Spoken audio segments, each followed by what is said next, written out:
Good evening, ladies and gentlemen, and welcome to another round of the European Racing Series GT3 Championship Season 6, as brought to you on Assetto Corsa Competizione, available on PC and next generation consoles. But of course, our focus being on the PC edition of the simulator racing game, it is the case that today marks round number 7 of the 7-round calendar, and of course that means it is time for the season finale. That's right, come the end of tonight, we'll be bringing the curtain down on all of our racing, and it will be the case that our drivers will be concluding their championship campaigns. Who will come out on top come the finish? Will we have any last round surprises? And plenty more, and it will all be uncovered over the course of the racing tonight. And our schedule for tonight, times in British Summer Time, that's BST or UTC +1, is as follows. In just under 4 minutes time, we'll be getting underway with the qualifying session, the standard 15-minute session, which kicks off at 7 o'clock this evening, and our drivers will of course be looking to put in the perfect lap in order to get themselves right at the front of the field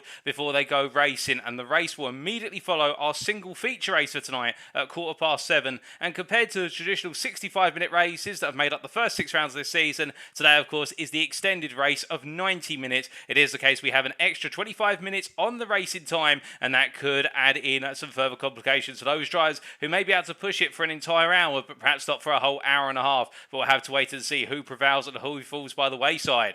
Now in the commentary box, you have myself, Paul TX141 Walsh, also known as Britain a Spit, depending on what media you follow me on, and I'll be bringing you all of your racing action tonight over the course of the 90 minutes of racing, indeed in qualifying. But it is the case, this show being brought to you on the official European Racing Series Twitch channel on twitch.tv, and well, we are in a prime position to see how it all plays out. But it is of course the case that it would not be possible to be able to bring you this series without our two main collaborators and affiliates, and we start off by introducing the first of them, and that is GPORTAL. Now, who are GPORTAL, I hear you ask? Well, they are a service provider whereby they provide game servers, and with game servers from GPORTAL, you can rely on an absolute premium product through the best hardware, a clear web interface, and fair prices. You have the full choice of more than 90 different games and over 14 different server locations worldwide, and GPORTAL make no compromises in the areas of hardware, connection, and routing, offering absolute top things at reasonable prices. Indeed, their game servers are online immediately and offer reliable denial of service protection by Carrero.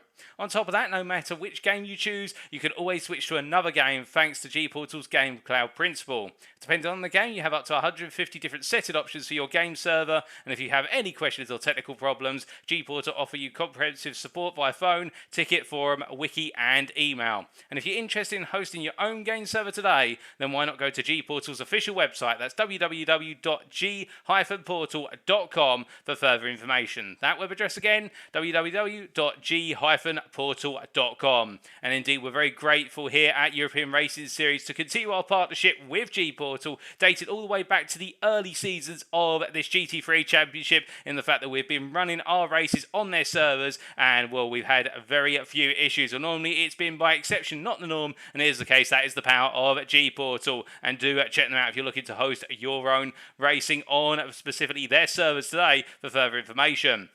And as we now come from the first of our two affiliates to our other, that is the SimGrid. And the SimGrid is a place for amateur and professional sim racers to compete against fellow drivers in leagues and endurance events for Assetto Corsa Competizione. And well, if you're looking for an amateur league all the way through to the ultimate professional leagues, going all the way up to the qualifiers for what is the SRO eSports Series, it is the case the SimGrid is the place to go to. You won't find any better hub for online racing leagues, whether it's one-offs, alternatively full championships, whether it's free entry all the way up to paid for entries. It is the case the SimGrid has everything, and whilst the focus is still on Assetto Corsa Competizione on the SimGrid, it is the case that the platform is expanding into the world of R-Factor 2, iRacing, and also Formula 1 2022. So if you do want to know more, go to www.thesimgrid.com for further information. And we're eternally grateful to the SimGrid for allowing us to host our racing series through their website. Indeed, it is the case that we advertise our racing through their site and use up their sign-up procedures for the purposes of making sure that we can go racing week in,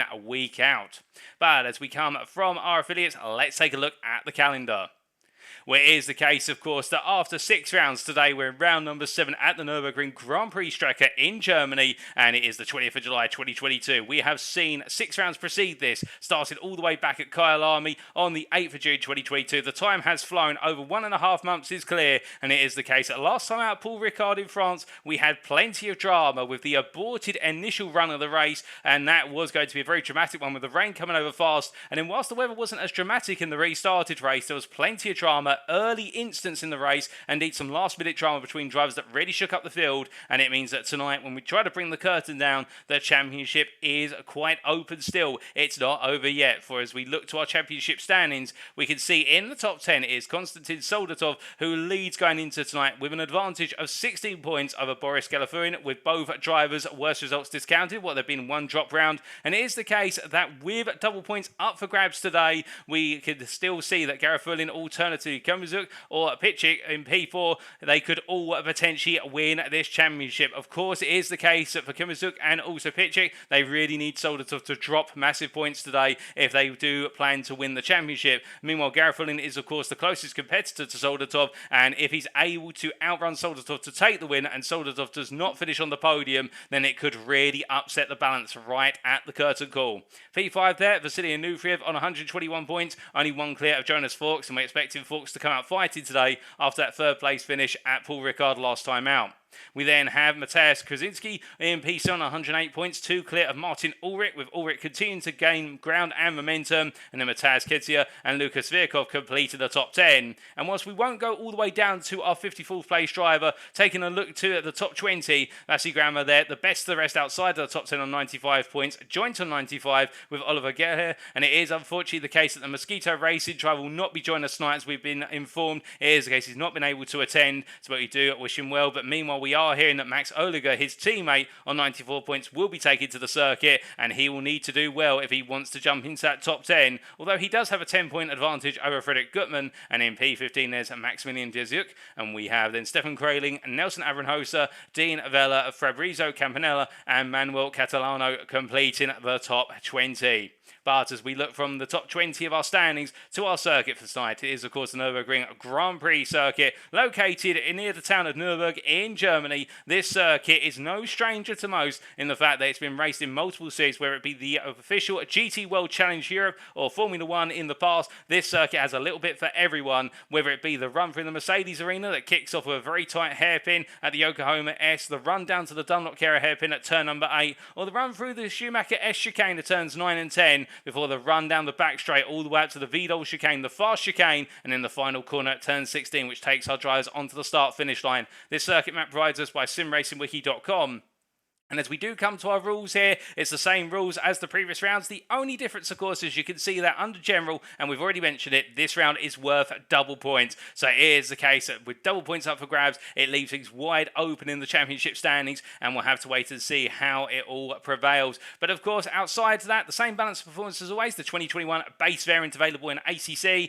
Qualifying-wise, return to the garage is permitted, so long as it's used in a safe manner. And in the race, there's one mandatory pit stop, where drivers will need to change their tyres. The mandatory pit stop window remains as a 15-minute window. It hasn't been extended. There's 7.5 minutes either side on the midpoint of the race, which of course is 45 minutes into the race. But that's enough rules, regulations and whatnot. I know what you're all here for. Let's head to the circuit side.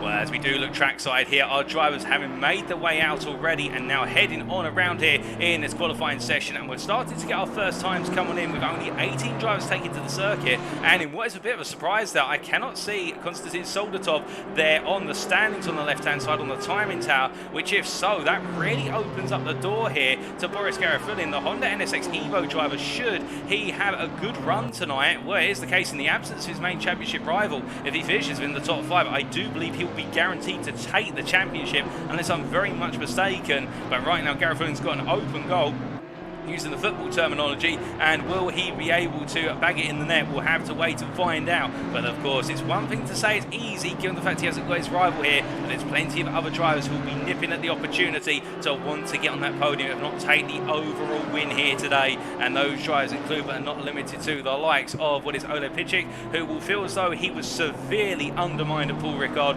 after having a brilliant run in the initial run of the race when the rain came out and he was able to survive in those very tricky conditions conditions until the abortion of what was that first round of the race due to the server crash. It is the case in the restart. It didn't quite work out, being involved in a major incident on the restarted race, but the Team Bullers Ukraine Audi R8 Evo 2 driver here, as he makes his way through the Schumacher S very shortly, with the BMW M4 just in front of him there, trying to see who that was. But it is the case that Pitchick's got a lot to do tonight in order to be able to potentially take that championship crown come the end, but it could be possible, and his target as a minimum will be to beat Garafulin and then see where the rest of the results fall. It's the same, of course, for Jonas Fuchs. We also see here the Audi R8 driver from Germany in the number 27 car, running the all-black livery today. I'm not sure whether it's the case his livery's not just loaded correctly, or he's decided to go for a change of colour here, much like his teammates as well. They're both not running, as far as I'm aware, the liveries they would typically run, but as we see here, Jonas Fuchs rolling his way through what is turns 11 and 12, looking very smart, very fast, and the number 27 driver did very well, of course, last time out, Paul Ricard. And well, that Audi R8 Evo 2, since the recent balance of performance adjustment that we've seen, has really come alive in the mid gears and particularly in the mid RPM band. And will he be able to deliver here today and potentially end on the ultimate high, which would be a win to wrap up the season? That's what, of course, you want as a driver, is to end on the best possible high to set yourself up for future championship campaigns, particularly with season 7 being around the corner. More on that a little bit later.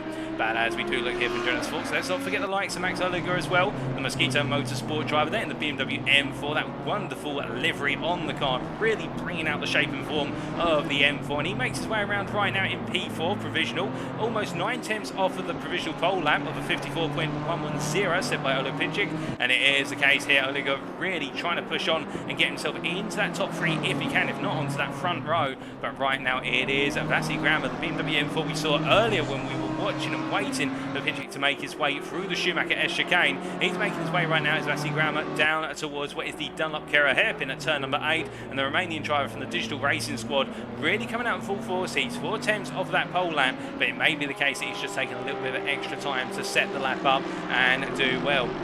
But as he makes his way around, we do look to our chat here in the Twitch chat, and if you are tuning in right now and you have access to the chat, do not be shy, feel free to say hi, and well, do let us know who you're cheering on tonight, who you're rooting for, and potentially also who you think is going to take the win tonight, given the fact we have got plenty of racing on the cards. And well, 90 minutes of racing, it doesn't sound like much compared to what we may see around this circuit, such as 6 hours, or even when we have the full extension onto the Nordschleife loop. It is the case we have the 24 hours of Nurburgring each year, but you can imagine those 90 minutes will feel like a lifetime for some and go very quickly for other drivers. And well, we'll have to wait and see who is going to be having a happy day and will feel that time just flies away, whereas who is going to be praying that time goes with each and every second that ticks down. But speaking of time ticking down, we now jump on board here with Vasi Grama as he takes us around for a lap. In fact, he's going to park up. That's a bit of unfortunate time in there, and he'll jump to the pit. But we do try to find one of our drivers who's making their way to the end of a lap right now, and here is Jonas Fuchs, who rolls his way through the Vidal chicane here, and we're getting on board with 7 minutes of this session to go as he heads through the final corner. And well, we're right on board now as he goes on to another flying lap very shortly. To be fair, coming to the end of one, he's just set his personal first flying lap, and it is the case of 54.462. That puts him 3.5 off, but he now goes again, coming down towards turn number 1, braking just before the 100 metre wall, braking 110 metres, going all the way down to first gear, and then getting back on the throttle, using the width of the corner exit before pulling the car to the right for turn 2. Up and over the climb there, the incline, before coming past the apex, and now letting the car run outside to the tarmac before braking down hard from the entry curve in there to the apex to turn 3. A nice late apex, and keeping the car to left to swing it over for the exit of the arena through turns 4 and 5, with a little kink of 5 there, which concludes the arena section. Now heading down towards turn number 6 and braking where the escape road on the right hand side is, or where the cut down version of the circuit is, as he makes his way into turn number 7 now, keeping the car nice and tight to the apex and then getting on the throttle early and pointing out, using the exit curbing. But as you can see here, it is the case, charging now down towards what is turn number 8 and braking where the curbing on the left hand side begins. And as he makes his way through, using a V-shape approach here, folks. Some drivers will use a U-shape approach, others will use what is a V-shape, but a V-shape they're all the same. And as he makes his way up to the Schumacher S now, he'll just lift off the throttle a little bit on entry to settle the car and get it pointed into the first apex, and then charge back on full throttle through turn number 9 and up towards 10. Braking into turn number 10 at this point, and as he comes down the gearbox, down to third gear, and rolls his way through before the corner of 11. And as he, in fact, that was turn at number 12 and into 13, we should say. Then we lost the number. And as he makes his way now down the back straight here in the run through, where it's the king of 14, completely flat out for this right-hander, and now gets him ready for the Vidal chicane, heading into the braking zone here and braking at that 50-metre board, or just before it in some cars, and they're braking about 55 metres. Now exiting there and heading into the final corners as the Mosquito Motorsport BMW M4 Roller just parked off circuit there and getting out of the way. And as they make their way out to the final corner, Forks with a slightly compromised end to his lap, but still a very fast lap. He does gain a 10th, and that was a lovely lap there from Jonas Forks. Despite the disruption at the end, he was still able to improve, and he continues to try and close the ground to what is pitching in the number 141 car. But we say hello there to Hey Strum, who is messaging in the chat for the first time, and I hope you're doing well, Hey Strum. And it is the case cheering on number 50 there, and that is Joey Marino, as we see Marino, the American driver here, in the Audi R8 Evo 2, heading down towards turn number 1, and currently 4 seconds off the provisional pole time. But here at ERS, of course, we do welcome drivers of all skill levels and all pace levels. Is the case, you're going to see some very fast drivers as we've seen over the course of the season. And we see Marino there losing the rear end and going for a spin into turn number 2. I think just trying to do too much under braking too soon and gets it off the road. But it is the case, we do wish Marino all the best start. Indeed, all of our drivers the best, as we look to Hugo Garrett here from McLaren Racing, making his way up through the Schumacher S, and the Briton charging up towards where it's turn number 11. Now that I get my corner numbers correct, I do apologise about that earlier. And the 720S goes relatively well here at the Nurburgring. And you may be asking at this point, okay, what does it take to do well at the Nurburgring? What sort of car and setup are you looking for? Well, as some of you may have noticed already, particularly from the circuit map, but also from the onboard that we had moments ago from Forks, this is a circuit which is all about the run from corner to corner, and also a variety of corners. We don't really have any major straights here. You could argue the start-finish straight is a major straight. It's the longest straight on the circuit, where overtaking opportunities are likely to be presented in the run to turn 1, which is a very heavy braking zone and lends itself to sends up the inside and round the outside. But the majority of this circuit is all about nailing each and every apex and getting the run to the next corner, and we will see that from Hugo Garrett as he makes his way on down here, and we ride on board with the McLaren 720S driver. He breaks down into turn number 1, which you see rolls his way through the hairpin here, but immediately he needs to get on the throttle as soon as possible and bring the car from the left to the right into turn number 2, and now balancing the throttle as he heads for the apex of 2 and gets back on the throttle, using the runoff space there at the exit curbing before braking into that late apex 3, and then exit out here keeping to the left to roll into turns 4 and 5. But all the way through this, you've seen there's been that need to get back on the throttle as soon as possible between each of the corners. Now that we've got a run to turn 6, we could see some overtaking in the run down to turn 6, but it's not normally an overtaking position unless a driver gets a really poor run out of turns 4 and 5. And between 6 and 7, a small run if that. If a driver gets it wrong through 6 and doesn't carry the speed, there may be an opportunity. But here's the run to turn 7 to 8. You can see it looks a long run initially, but actually it passes within 5 to 10 seconds. And as Garrett breaks down here into the Dunlop Carrera hairpin, and he goes for a bit more of a U-shape approach here rather than what we prefer is the double apex V-shape approach. And as he makes his way out, it is the case now heading all the way up through the king of the Schumacher to turns 9 and 10, and completely on the limit there as he heads up towards turn number 11. A very nice run there from Hugo Garrett, and heading into the braking zone for turn number 11. Oh goodness me, and a bit of latency there. I'm not sure if that's the server on our side. Hopefully it's not on our side, and it might just be Hugo Garrett. But it is the case that the run through the Schumacher up towards turn number 11 presents an opportunity. But here's where we might see some major overtakes in the run all the way down to what is turn number 14 and 15 into the speed-old chicane. Makes his way under braking here into left into right combo. It is the case that Hugo Garrett, well, he nails that very nice. He comes through the final corner and coming on out here, turn number 16. Will we see him improve from P16 and move further up? It was a good lap. He is 2/10 faster than his previous best. He comes to the line, he moves to P15. But again, we can see there the fact that McLaren went quite well, given its tendency to love direction change more so than straight lines. And well, we can imagine that there'll be opportunities for those straight line beats, such as the BMW M4, to be able to get the run into, let's say, turn number 1, but not necessarily over the majority of the laps. So track position is going to be quite key here, and that may be a big factor on the minds of some of our drivers with regards to the way they've set up the car. You can imagine a lot of drivers might be running quite a significant amount of downforce and also focusing on essentially that turning capability and also the car's handling under direction change.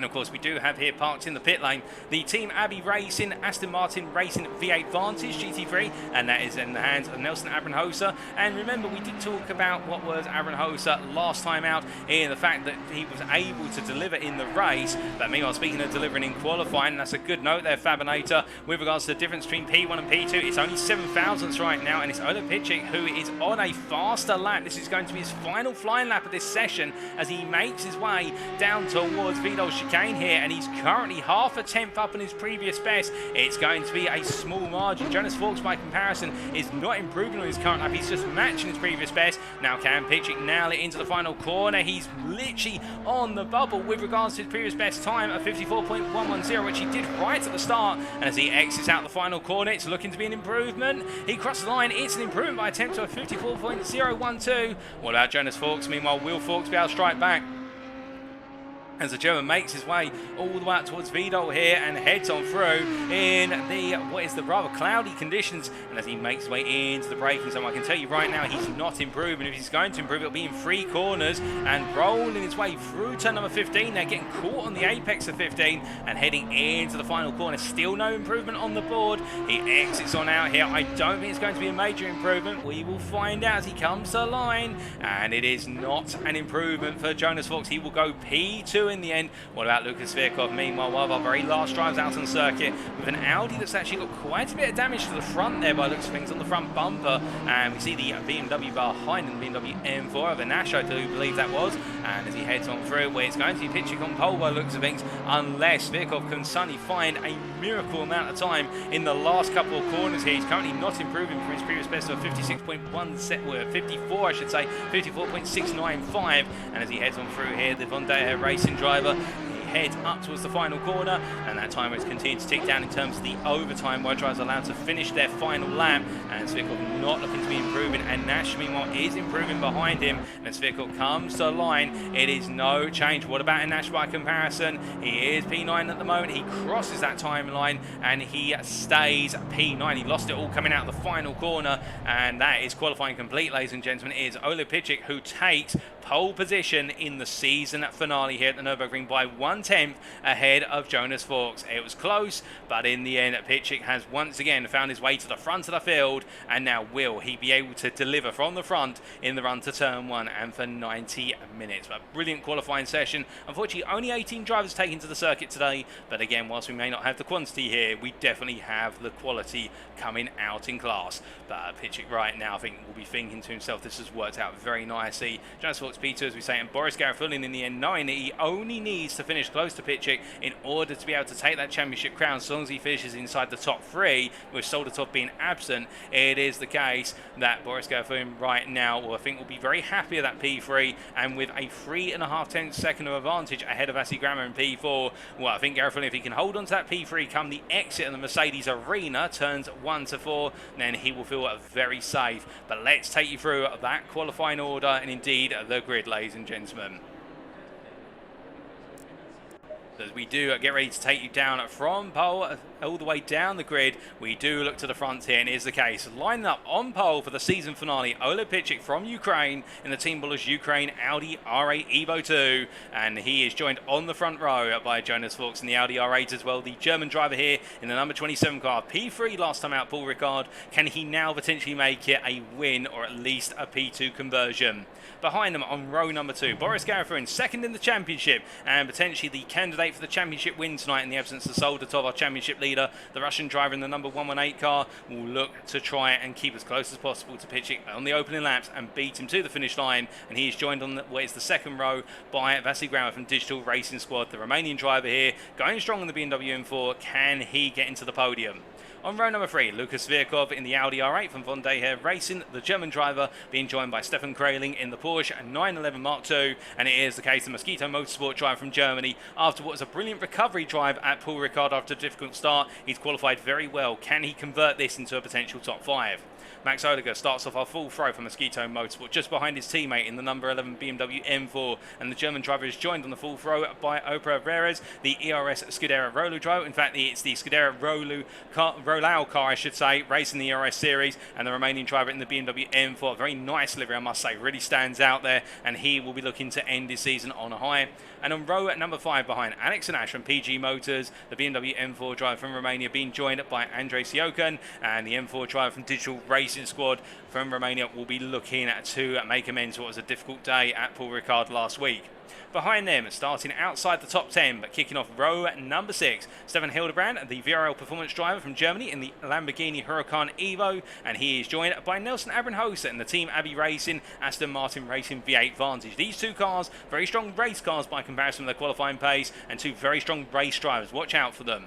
On row at number 7, we have Simone Caluso and the flat-out sim racing driver in the Mercedes AMG Evo from Italy, being joined by Andrei Savescu, the PGM Esports BMW M4 Romanian driver, completing at row number 7. And then behind them, starting off row number 8, Hugo Garrett, the British driver in the McLaren Racing McLaren 720S, being joined by Bev F there in the air, of course, Ferrari 488 Evo, and the Swiss driver, after a difficult day at Paul Ricard, will be looking to have a good end to his season. And on our final row, we have the American Steve Taylor in the McLaren 720S JP Motorsport machine, and the number 3 driver is being joined, last but not least, by Joey Marino and the American driver here in the number 50 car in the Audi R8 Evo 2. Well, we do look from them to the front of the field, and it is the case. We now wait for Ole Pitchik to take our drivers away for the formation lap, and what will be, when we come around to the start-finish line next time round, the start of the race under a manual double-file formation start.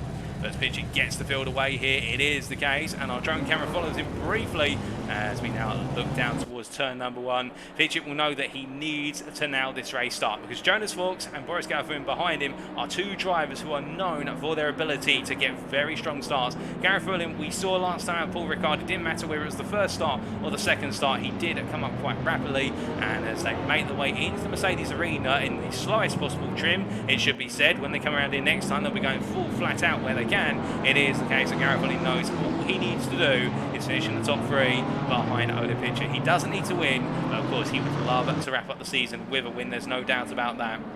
As we look from them down to Hildebrand in at P11 here, it is the case. The VRL performance driver, after what was a very interesting run of fortune at Paul Ricard, it was the case in the restarted race. He just did not have the car to roll with him. He works very well in the wet conditions. It is the case that Hildebrand here will be hoping that some changeable conditions as we ride on board here. And looking at the weather radar available in the top right corner of your screen, it is the case we can see that within the next 30 minutes we're only expecting cloud on the horizon. We do have an ambient temperature of 22 degrees centigrade, a track temperature of 29 degrees, and very light winds here at the Nurburgring circuit. It is the case we may have some rain later in the race, although the radar hasn't really indicated that at the moment, so just keep your eyes peeled. I think some drivers will really be hoping for rain to arrive to shake things up, but given the 90-minute nature of the race, we could definitely have the weather shaking things up over the course of distance, as we do see there one of the BMW M4s falling a little bit behind the field and out of position, or in fact charging for and stamping on the brakes. We do of course have the ability to ghost in the manual formation laps, but as we do see Hildebrand coming out of what is the Dunlop Carrera hairpin, he now makes his way up towards the Schumacher ERSs, and looking a bit further back here to Steve Taylor as we do ride aboard the dashboard of the Americans. He gets himself set up and ready to go here. Well, Taylor will be looking to do everything he can, of course, to end his season well after what was a difficult time at Paul Ricard, and really it has been a case of battling against the elements. He'll be hoping the elements are not against him today as he makes his way up with Schumacher ERS here, just trying to get a bit of tyre temperature and also a bit of brake temperature as well, which will assist with the braking into turn 1 as we see him weaving from side to side. But we're not too far away now from starting to have the double file formation set up. Indeed, it is the case as we look to Vassi Grammar here. Our leaders already making their way out of what is turn number 12 and down towards 13, and they will very soon start to stack up in the run to Vidal, and that of course being at the fast chicane at turns 14 and 15. And as we see Vassi Grammar here now starting to get into that formation as well, all of our drivers heading on down. They've been given the call, and it will be the case now. We have 18 drivers lined up in double file, 9 rows of drivers, and what is 90 minutes of racing. It has been a journey, it has to be said. Season 6 of the European Racing Series GT3 Championship on Assetto Corsa Competizione, available on PC, has had a lot of surprises, and will we see any last surprises or any last drama here today at the Nurburgring Grand Prix circuit. We'll find out very shortly, and it'll be to Ole Pitchik to take us away from pole position as they head into the final corner.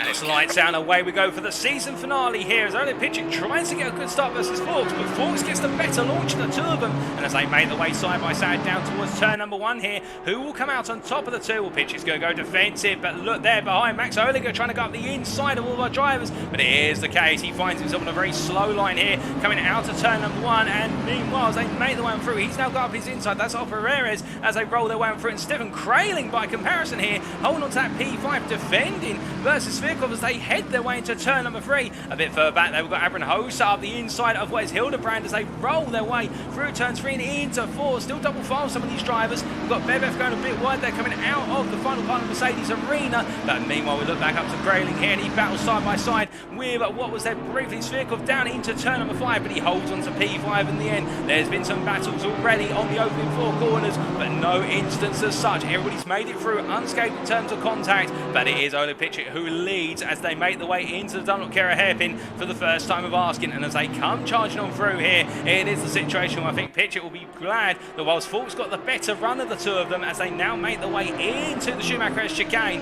it was the case that Pitchik didn't lose out in terms of being able to defend into turn 1. He placed the car well in the middle of the road, made Forks have to go around the outside, and meanwhile Kraling, what on earth has happened to Stephen Kraling? He's gone off circuit, goodness me. The Mosquito Motorsport driver's been involved in a major incident. What exactly has happened as he's dropped all the way down the order? Making his way into the Dunlop Kera hairpin here, rolling his way through. We take a look back, and as he came out of the hairpin, all fine so far. Did he just simply try and carry too much speed into the Schumacher S? You'll see here he's in P5. He heads through the first left-hander, he goes to the right, takes a little bit too much to go on. The car bounces there. It's the case, the car bounces off of the curbing at turn number 10, and that sends him into the wall. And well, that is very unfortunate for Kraling, running quite a low ride height, and in the end, it's the case the car bottomed out on the curb. But as we return to live pictures after one lap, is Ole Pitchik who leads ahead of Jonas Forks, separated by only 3/10 of a second as they make their way down to turn number 1 once again. Boris Garifuna in P3, Bassiground P4 on top 4, not changing places. Svirkov now back up into P5, followed by Opereras in P6, and then we have Max Oliger in P7 here, followed by what is Andrei Siokan in P8, and then Alex and Ash, who's behind him, followed by Nelson Abramhosa, complete the top 10 as they make their way through the Mercedes Arena for the second time of asking. Now as they head on through this time around, have we had any other changes further up or down the order? Well, we have had Hugo Garrett just find his way past Steve Taylor as we see the two drivers coming through there. Hugo Garrett definitely experiencing some latency challenges by the looks of things, and Steve Taylor is now pursuing, has lost out on the opening trend of corners here, perhaps move up the inside. You can see that Taylor's car actually grazing the road surface. There's some sparks flying from underneath the car, and he's right at the back of the field, but we do look at our driver at the back of this field, of course, back up towards what is P3, and Boris Garifuna, after a rather silent start, is now starting to gain on what is the top 2 as they make their way through the Schumacher S once again, and as they head up the hill this time, well, Garifuna we do know, and we saw at Paul Ricard, he had a relatively quiet start in the restarted race, and then started to really attack, and Jonas Forks getting very close to the back of Pitchik here as they head down and around through turn number 12, and we ride on board and look back here from the rear wing of Ole Pitchik as he heads up towards Vidal. Now what's very telling here is Jonas Forks does seem to have right now this ability to carry more speed through the corners over the course of the lap compared to Pitchik. Could be the case that Pitchik's running more fuel compared to Forks. Given the fact it's a 90-minute race, we would expect our drivers to have to take some fuel on in the pits, so you can imagine that some drivers may have gone for the fuel tank that will take them to their pit stop. Other drivers by comparison will have gone for a fuel tank which is overloaded, so they'll pit before they exhaust the fuel, and they'll have to put a little bit more fuel in to get to the end of the race, and that's going to be the dilemma as we have our drivers head down towards turn number 1 once again. Of course, the trick is if you put more fuel in than what is the halfway point of the race, for example, then should it be the case that you decide to outlast everybody, you can go for the overcut. Whereas if you limited the amount of fuel in the car and you can only go, say, 50 minutes into the race, you know that your pit stop is restricted to 50 minutes. And if it's the case that rain is to suddenly appear 5 minutes later, well, you lose out massively on the strategic stakes. But as we continue to watch back here from our race leader, you can see on the exit 4-5 there, Forks not having as good of a run out of the corner this time as they head the way down towards turn number 6. But Gareth is staying with his rival as they roll the way through the turn 6 left-hander and into turn 7. But this top 3 definitely breaking away as Gareth behind is starting to lose out.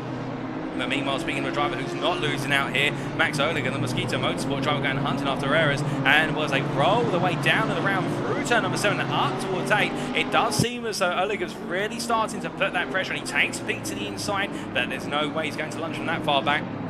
Even with a first-class stamp, he's not going to send it that far. And as he makes his way out of turn number 8 and up towards the Schumachers this time around, you can see how this pack of drivers all now started to settle into a rhythm. But Oliger, I think, wants a little bit more in terms of positions before he settles down, and that's why he's trying to put that pressure on Rares as they make the way into turn number 11. But rolling through the left-hander here, he'll need a good exit out of 12 if he wants to try and get that move done. And behind, well, he gets a really good entry there into turn number 12 compared to Rares, who gets a better exit. But Oliger definitely right there in the toe and building that momentum as they make the way through the kink of 13 up towards 14 and 15. They go in towards Vidal, but again they stay as they are. And to be fair, Oliger can afford to do a little bit of a lift off there, lift off about 50 meters earlier than normal before the braking zone for Vidal to save some fuel and avoid giving a tap to the rear of his opponent. As behind, Siokan staying with them, but he's falling back into the clutches of a Nash as they make the way to the end of this lap and on to lap number 4. Now as they head across the timing line here, we can see Aaron Hoser behind the Aston Martin driver has gained a little bit since the start of this race.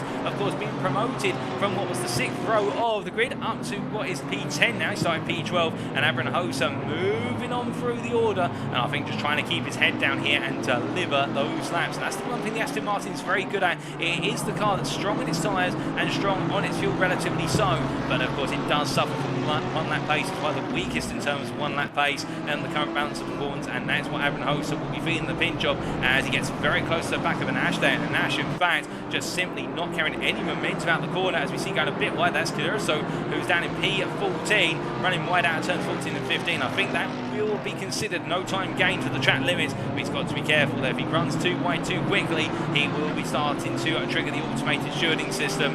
But as he makes his way out to turn number 7, we see Stefan Kraling, who is continuing to try and gain after that disastrous moment on the opening lap. Afterwards, a brilliant gain all the way up to P5, and now the German driver is giving himself a very difficult task here as he makes his way out of the hairpin, because the thing is that Porsche very fast on a single lap when it's not battling, but of course when it's battling, the limitations of the Porsche 911, particularly at straight line speed, really do start to show when it's got to try and force its way past its opponents, and he'll be using the handling characteristics of that car, particularly in the opening half of the lap, to try and go for moves and then hold on, because the thing is, defending here is quite possible. It is the case Nurburgring circuit, whilst it offers some wide opportunities, it's not the widest of circuits, definitely compared to Paul Ricard, and therefore it is one of those cases where Kraling may be able to just keep that defensive posture if he can make overtakes on the opening half of the lap. But as we do look from him to our race leader, our top 3 continue to break away here as they head on to another lap. And, well, the story is right now, I think that Forks is really trying to put that pressure on by comparison as we ride on board here with Jonas Forks coming down into turn number 1. And he takes that peak to the inside before bringing the car back to the left in terms of the positioning under braking. He's trying to get Pitchick to look too much in his rearview mirror and get him to make a mistake as we ride on board this battle. But you can see that as they both exit turn 2, both drivers making mistakes, slight errors. Pitchick going a little bit wide, getting some snap oversteer on the car. Meanwhile, Forks, by comparison, having to contest a low oversteer on the car versus Pitchick on the understeer, we should say, getting the 2 terms mixed up the wrong way. But it was the case, Forks experiencing that oversteer, Pitchick experiencing some understeer there, but they stay as they were. And behind, Gareth Foulin just really keeping that Honda NSX menacing the rear view mirror. You can see it there just in the top of the screen, but as they make the way now down towards the hairpin once more, it is the case that the gap's opened up here, and that Honda, I think, is running a bit more fuel by comparison with its Audis. Alternatively, Gareth is really trying to save the car right now and just manage the gap to the 2 leaders here and put that pressure on gradually. We'll have to see what his plans are. When we get to about 30 minutes, that's when we'll start to see the picture, but it definitely looks so Forks right now wants to get a move on wants to take the lead of this race and potentially then run away with that lead off into the distance. And I wonder whether Fawkes has underfueled the car intentionally for the purposes of trying to gain the lead, and that was in the run down towards turn number 1. And because he hasn't got it now, he's got to try and give it everything. Well, the problem is, of course, if he is going to push it hard,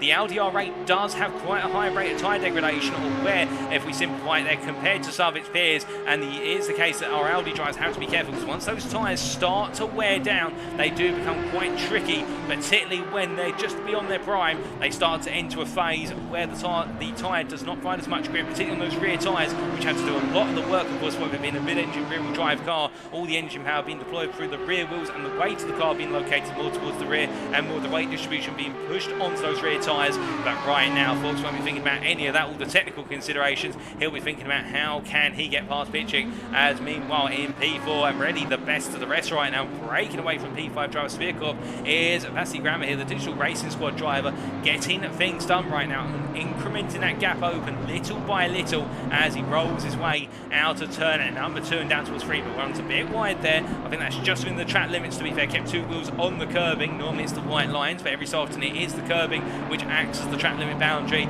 But right now Grammer trying to break away from Svirkov, and that last lap he did open up what was 0.2 of a second of an advantage further by comparison to their previous margins. Now 5 seconds almost the gap as they roll their way on down through turns at 6 and 7. But we do look from Grammer by comparison to Aaron Hosa here. Nelson Aaron Hosa pushing on in what is P10, as in fact we are hearing that Hugo Garrett has just found his way past Joey Marino. How did that happen?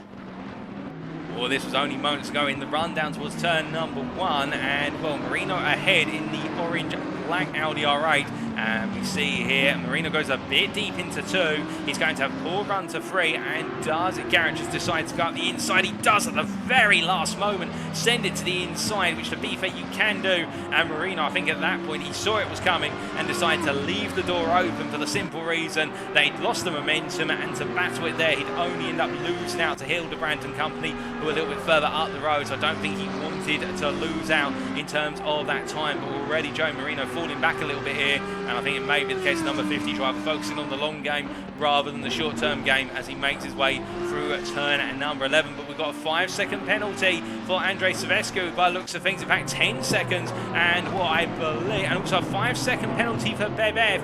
Well, we don't know exactly why that is. We are just trying to find out whether there's been any confirmation with regards to penalties. But right now, Savescu trying to go round the outside of what is Aaron Hosa there, as Stefan Kraling has found his way through us. We were looking away to see what the penalties are for. It's all kicking off, and right now Aaron Hosa under major pressure here as they make the way down towards turn number 1, and he's going to have Savescu. Oh, goodness me, there's contact between the 2 drivers there, and Savescu is made to go on. And I mean, it's the case, Aaron Hosa trying to squeeze Savescu as much as possible to the outside, and in the end not realising how wide the 2 cars have been. Savescu was definitely there battling alongside, so I don't think you can say that Savescu suddenly appeared out of nowhere. I think it's the case there might be a steward's consideration with regards to Aaron Hosa's defending there. We hope it's not the case, but that may be what happened given the fact that Savescu was trying to push alongside. He was alongside under braking, and in the end he would argue that he was pushed off. But meanwhile, Simone Clarisso behind, he's trying to stay with these guys as they make the way down through turn at number 7 and out towards 8.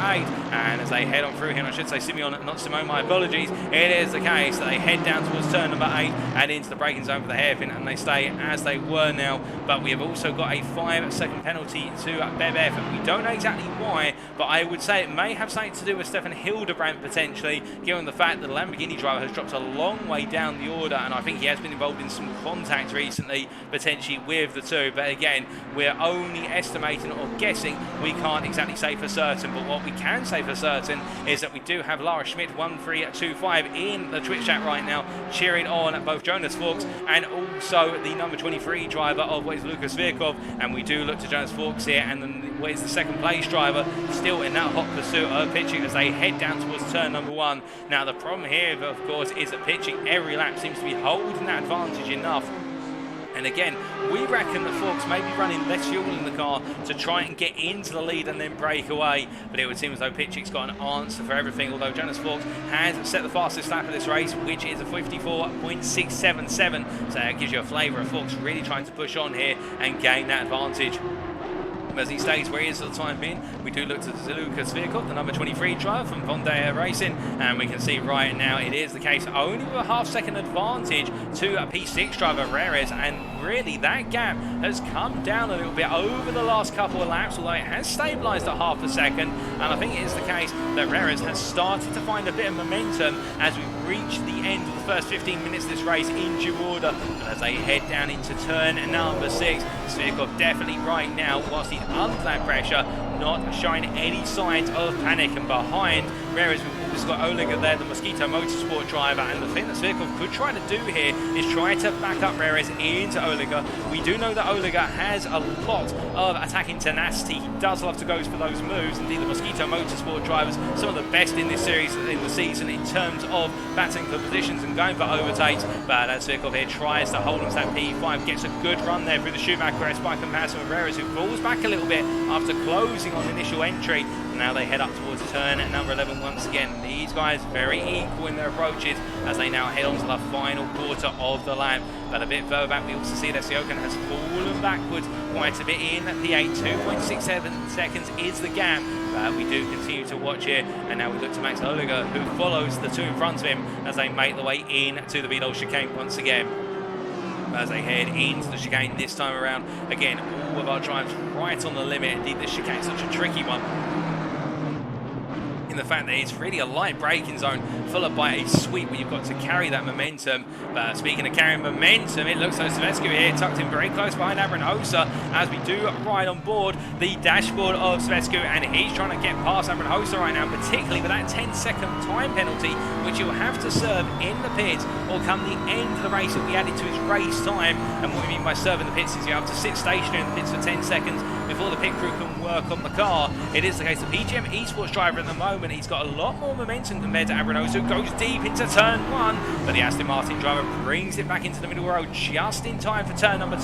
But Savescu definitely really putting that pressure on as we see ahead. It is a case of Craning trying to make the move on a Nash, so we're keeping our eyes on both battles, but it's one of those situations where I think Savescu is looking for that opportunity, but he's got to be careful because already he's come very close to the back of Abranhosa, and if he makes contact, that 10-second penalty, should the stewards deem he makes contact and it's his fault, that 10-second penalty could expand to say 20 seconds if not more as he rolls his way into turn number 7 here. I think what Savescu is waiting for is the run through the Schumacher S, as right now Abranhosa seems to have that momentum on his side, but meanwhile as we look from him to Craling by comparison, the Mosquito Motorsport driver here running in P10, chasing after a Nash, and we saw through the Mercedes arena it was the case that Craling was able to close up using the Porsche's handling characteristics to his advantage. But now as he makes his way through the Schumacher S and down towards turn number 11, you can see just the difference in the two cars. And to be fair, Craling is running damage on the car. We don't know how much damage to the aero or the suspension, but you can see the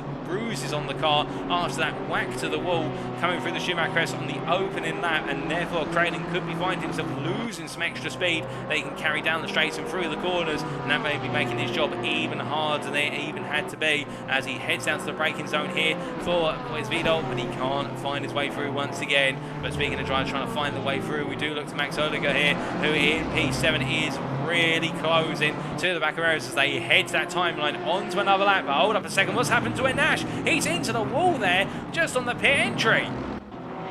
Well, this was only moments ago for Alex Nash, and we take a look back here, and where it was the case, we were only looking at what was Craning versus Nash moments ago in the battle for what was P9, and as they made the way into Vidal, does Nash get it wrong here through the second part of the chicane? He does, he goes straight across the circuit, and as he tries to bring it back onto the road, the car comes loose, and it skids to a halt just before the wall, where he managed to bring it together there, but that was a very, very scary moment for Nash, and that could have gone horribly wrong, but fortunately for him, it's gone not too bad, all things considered, but he has lost 4 places in all of that, and now he's got to go racing once again. But as he gets himself back up to speed, we do look from our now P13 driver to our P3 driver, Gareth Ullin, and it must be said on the last lap, Forks lost out by comparison with Pitchy. It was a 0.3 of a second delta, and Ola Pitchy is starting to break away from Forks. I wonder if Chance Forks has pushed too hard, because now we've got Gareth Ullin who is starting to close up on him as we ride on board here with the Honda NSX Evo driver. As he rolls his way through turn at number 12 and up towards 13 he goes. The Honda NSX, of course, being one of those cars which does very well with regards to its electronics, and it's quite a strong car all round in the current mountain performance. But the downside of the car is it can feel very sketchy to drive, particularly as tyre wear goes up, much like the Audi R8. But Gareth Willing balancing the car very nicely as he rolls his way through the VDOT chicane. And my goodness, the amount of travel on the suspension of these cars as they make the way on through. Absolutely rock hard that suspension as they head out to the final corner. Both Gareth Willing and Forbes, they're pushing it a little bit beyond the limit. You can see both drivers are having to siphon the steering wheels on the exit curve in the turn 16 to go on to the next lap. That's how hard they're going right now. Pitchy by comparison is holding a 1.1 second advantage and feeling very comfortable in the lead. As we said, it's almost as if the Team Baller's Ukraine driver just keeping that momentum and frustrating the two behind him. As they make their way down into turn number 3, here's the case of Gareth Willing continuing to try and harass the driver in front, using the curb in the turn number 3 to rotate the car around. But you can see there how that Honda NSX really sliding through the Mercedes arena. In fact, lost a bit more time to, of course, they head down towards turn number 6. I think Gareth Willing has to be careful of how much he pushes this early on in the race, because otherwise he may find a pit stop is going to be due sooner rather than later. But meanwhile, we do look to Nelson Abramhosa, who is holding off Savescu still as they make their way through turn 3 and into 4 in the battle for P10. And the number 33 driver at this point for Team Addy Racing, he must be thinking to himself, how am I not able to break away from that BMW M4 behind? And indeed it is the case that Savescu is really trying to harass, find his way on through, but every time Abramhosa has enough in the tank to be able to stay ahead. But as they make their way down through turn number 7 and up towards 8, it is the case that Abramhosa goes defensive initially to the inside before returning to the racing line into the hairpin, recognising that Savescu too far away to go for a potential move. But such is the worry that he has about the potential move that may be coming from the PGM Esports driver as they make their way up towards the Schumacher ERS here, and as they roll their way through the chicane once more. Now with 20 minutes of this 90-minute race complete, Abramhosa continuing to frustrate Savescu behind in the hunt for a position inside the top 10 as they both roll their way into turn number 11.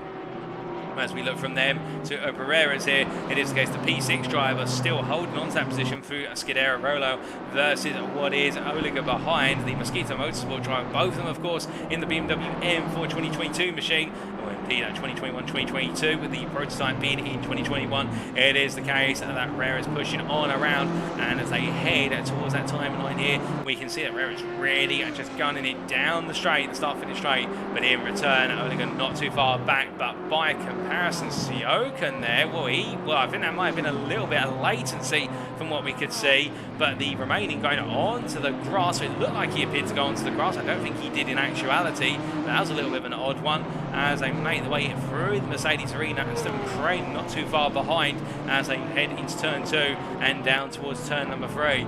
But as they head on through here, a good chunk of the field has gradually started to space out now, although we say that, and then we do look to Stefan Hildebrand, who is going to hunt in after Bebev as they make their way into the Mercedes arena. And the VRL performance driver here, nice and close as they head through turn 2 and down towards turn number 3. But is he going to be able to find the move? I think right now it's going to be a bit of a challenge. And just to give you an update on the weather conditions at the moment, the sun is starting to come out here after 20 minutes of racing. We still have an ambient temperature of 22 degrees centigrade. Track temperature dropped to 28 degrees centigrade, but we are expecting, with the sunshine appearing, we could have the track temperature go up slightly. Although then again, given the time of day right now, it may stay stationary. But more on that, and if we see any wet rain on the radar, we'll let you know. But meanwhile, Hildebrand here continues to put that pressure on Bebev, but he just cannot seem to find a way through at the moment as they make the way down towards the hairpin here. But meanwhile, Andrei Savescu has found his way on through for P10. How did it happen? Well, this was only moments ago, and it was the case that Abramhosa getting a really bad run coming out to turn number 7, and Savescu went to the outside here and under braking. Well, they both battled into the corner, and well, it was close. Oh goodness me, and Abramhosa there on that inside line came into contact with Savescu. Well, I think he may have just understeered a little bit under braking, trying to go deep on the brakes, but in the end went a bit too deep and made the contact, and he was turned for it. I think that may be treated as a racing incident, given the fact that Savescu successfully made the pass and then carried on, whereas Abramhosa, the driver who it could be argued from some perspectives made the contact by going a bit deep on the braking, was the driver who lost time from that contact. But again, again, that's for the stewards to decide. Thankfully, I'm just in the commentary booth. I haven't got all the stewarding responsibilities as we look back here to the battle for P13, and it is Bebev versus Hildebrandt as Hildebrandt goes around the outside on the final corner after Bebev getting a poor run out of the last couple of corners, and Hildebrandt moves up to P13 in the Lamborghini Huracan Evo as he makes his way now onto another lap.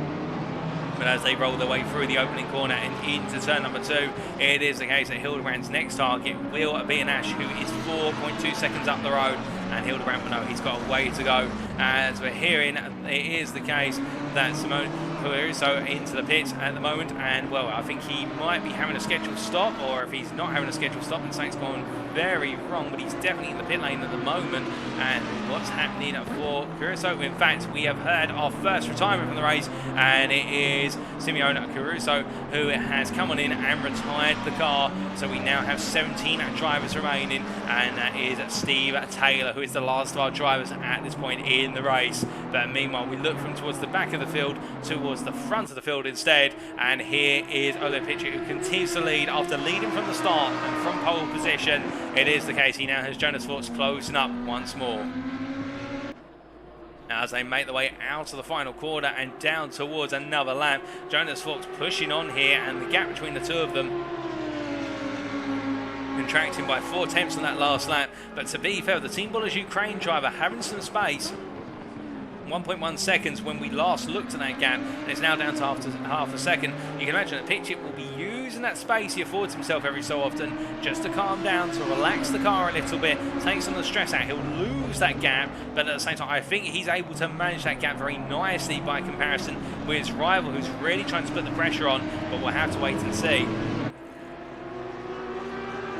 Whereas they make their way out of the Mercedes arena and down towards turn number 6 once more, we can see that Boris Gauffin has dropped away from this top 2. He's there in the distance, but the gap now up to 1.5 seconds. And I wonder whether now he's turning his attention more to the pit stop and how he can potentially get ahead as they make their way down towards the Dunlop Kera hairpin. But as they make their way down there, we now look to Max Oliger by comparison, who is still trying to push on for P6 versus what is Veres as they head through turn number 6 and into 7. You can see Reyes having to go a little bit defensive there in the run to 7. I think worried about Oliger getting too much momentum in the run from 7 to 8. Indeed, he's going to have the run, but not enough to go for the attack. He is gaining though, and Oliger really turning up the wick now compared to his rival in front of him as we ride on board here with the BMW M4 driver. As he makes his way out to turn number 8 and up the hill, it is the case. You can see that Oliger using less curbing by comparison with Reyes as they make their way to the Schumacher. Reyes, oh goodness me, and the car just dipping there beyond the apex curve at turn number 10, and Oliger having to back out and steady the steering wheel as he made his way out of the corner, and that could have been nearly into what could have been a repeat of what we saw from our Porsche driver Kraling earlier on the opening lap, but it wasn't to be for the Mosquito Motorsport driver. Those were cat-like reflexes there, but you can imagine that is just how much he and indeed his rival in front are pushing, and they get even 1 foot wrong or 1 tyre wrong in terms of the position, and it's all over as they both make their way now through Vidal. But Oleg's not going to back off here as he really is pushing to try and get close once again. I think he may be over pushing slightly as he exits the final corner and heads down towards turn number 1 once more, but definitely right on the bubble now as he heads on down, and that for him is a sign of things to come in terms of I think he'll either get that position or that car will be off the road. I don't think there's going to be a compromise, and we'd love to see him push it all the way, but of course we don't want to see the Mosquito Motorsport machine off track, and that is the thing he's got to find the balance of. But speaking of finding the balance, Andrei Siokin now will need to find a balance of his own, because the Digital Racing Squad driver has a fast approaching behind him, Mosquito Motorsport Stefan Kraling, who in P9 is gradually making his way back up the order. Remember, he was P5 on the opening lap after the opening sequence of corners, only to lose out for a mistake at the Schumacher S chicane, and he's made his way all the way back up from what was towards the back of the field to P9, and he continues his climb as he now looks to take that P8 position. But of course, catching is one thing, overtaking is another as he heads out of turn number 7, and we ride on board here with the Porsche driver as he heads down towards the hairpin at turn 8. As he heads down into the braking zone here, you can already see the speed differential in terms of the acceleration between the two drivers, but that's not going to stop Crayling there for going very late on the brakes. As we can see, by comparison, Siokin getting it wrong under braking, going deep, and just not having any turn in the car, going through the hairpin. The car just went into understeer, and I wonder when Siokin's having to really battle with the car at the moment, because that is not natural. We're only 28 minutes or so into the race, so the cars are fighting that hard as they make the way through turns with 11 and 12 here. Crayling continuing to push on, and well, of course, it's a very difficult car to drive given its weight distribution and the fact that fuel tanks in the front mean as you burn fuel out the car, that front end becomes very light by comparison with the rear end of the car. But right now, Crayling definitely pushing on and throwing all caution to the wind as he makes his way through Vidal and up towards the final corner, where he won't be able to close up to go for a move down towards turn 1. Even this close right now, you'll see the difference in the speeds of the two cars. They make the way down towards turn 1. The BMW M4 gets the better exit as well, with Crayling having a little bit of oversteer and corner exit, and look how much that gap opens up as they head into that braking zone for the opening hairpin. As they roll the way on through, Crayling definitely feeling more comfortable on the brakes, and I think that's where his advantage is going to be. He'll see a door open, he'll have that confidence in the brakes, and he'll send it to the inside. Will his rival know it's coming? However, that will be the big question, the big gamble, if you will, as they head for the Mercedes arena, and Crayling closing up so much here through the opening 4 corners. But after that, once they come through the kink of 5, then the balance shifts the other way, and that's the frustrating part for Crayling, of course, is the fact he's got so much speed initially, but then as the lap wears on, the speed transfers over to the M4 as the corners open up, and indeed the average speed of each corner expands, and that's where the M4 gains this advantage. As right now the rotation-based Porsche driver really is having to try and hook himself to the back of the BMW in front. But speaking of hooking to the back, we see Oliger here just a little bit further up the road, and in terms of lap times right now, what's quite telling is Perez in that P6 position is lapping in the 57s, whereas all the cars behind him in P7 through to P9 are lapping in the 56s, and indeed it is the case that Svescu lapping in the 56s as well, and that means Perez in the Scuderia Rolo car right now struggling on pace by comparison. And as we ride on board the rear wing here of the P6 driver, you can see just how close the Mosquito Motorsport machine of Oliver is getting. But as they head down the back straight and all the way up towards Vidal, he's got a better run this time. But I wonder how long it will be before Perez finds that he's got a whole pack of drivers closed up behind him. It's not just one, it's 3 of them, and they'll all be looking for that position. But at the same time, as we've had Gareth Villeneuve come into the pits, interesting enough, the Honda NSX driver has come in from P3 to take a very early stop. We're only just over half an hour into this race. We've still got plenty of time to go. We're not at the halfway point. And, well, it's the case that Gareth Villeneuve into the pits, and that's not in the pit window. So that means he'll have to make another stop. I wonder if there's damage to the car of some description, because that is completely unexpected. And Gareth Villeneuve right now, his championship could be creeping away from him, and it could be Mitchik instead who takes that championship when all is said and done. But as we continue to focus in what's now the battle for P5 out on circuit, it is the case that Perez continuing to frustrate Oliger, but for how long before Oliger gets close enough to make that potential move? That will be the challenging question, as we see Perez making his way down to turn 6, and as he rolls his way through the corner, hanging in there for the time being, but no such opportunities at the moment as they head on down towards the hairpin. But he continues to push on, and as they do, they're getting closer and closer. It's little by little, millimetre by millimetre, but the problem is when it's millimetres that are being gained, he needs more than this, and he just has not got it at this time. As we do look to the battle behind them between what is Siokin and Crayling, and you can see a similar picture here, albeit the difference is the fact that Crayling has dropped away a bit, and I do think there may have been a mistake on this lap so far, and that's what's caused the gap to open up slightly as they make their way through turns 11 and into 12. As they head on down and around here, it is the case it's very fine margins between the drivers, and if you're wondering where Boris Galifianakis coming out, He's come on out in P15 after that unexpected pit stop. And as you can see there, it is the case he's still got a pit stop to go. But meanwhile, Reyes versus Oliger as they head into Vidal. It's finally happening. Oliger's got close enough now to look for a move, and Reyes has to go defensive. And this is where the pressure will build as we ride on board here with the P6 drive. And you can see in the rear view mirror, P7 and P8, Sioken and Kraling are not too far away. So Oliger needs to get this done, and he's got to get it done soon. Otherwise, he's going to be looking at his rear view mirror more than his front view mirrors. But it will be the case as he makes his way down towards turn 1. Right now, he finds himself boxed in there. Reyes is just able to hold him at bay, and they're all continuing together as they head into the Mercedes arena. Well, Oliger staying close and putting that pressure on ahead of them. I do believe that it's Svirkov who's not too far away, so they are gradually gaining on Lucas Svirkov, but not enough. He's 3 seconds up the road, and this battle right now could be a blessing for Svirkov as Oliger goes wide there, and that is going to be an automated track limits warning, we suspect. That'll be 1 of 3. He can have the 4th one. He'll get a drive-through penalty by default, but right now Oliger really on the limit, and you can just feel it in the body language in terms of the way he's driving, the way the car's on the road. He wants to get on through, and he's being frustrated left, right and centre every time he gets close, and I can only imagine what he's got to do in order to find a way on through. He's given it everything, and everything is not enough. He needs to go beyond it or get Reyes to make an error, and Reyes right now has been infallible, it has to be said, despite the pressure. But there's a mistake. He runs wide into the second apex of what is the Schumacher S. Well, they're going to look up the inside. No, he's too far back, but as they make their way into 11, Reyes goes deep here. This could be the opportunity. Oliger cuts the inside, and he's gone in for the move, and as they come through turn number 12, Max Oliger there with a dash to the inside takes P5.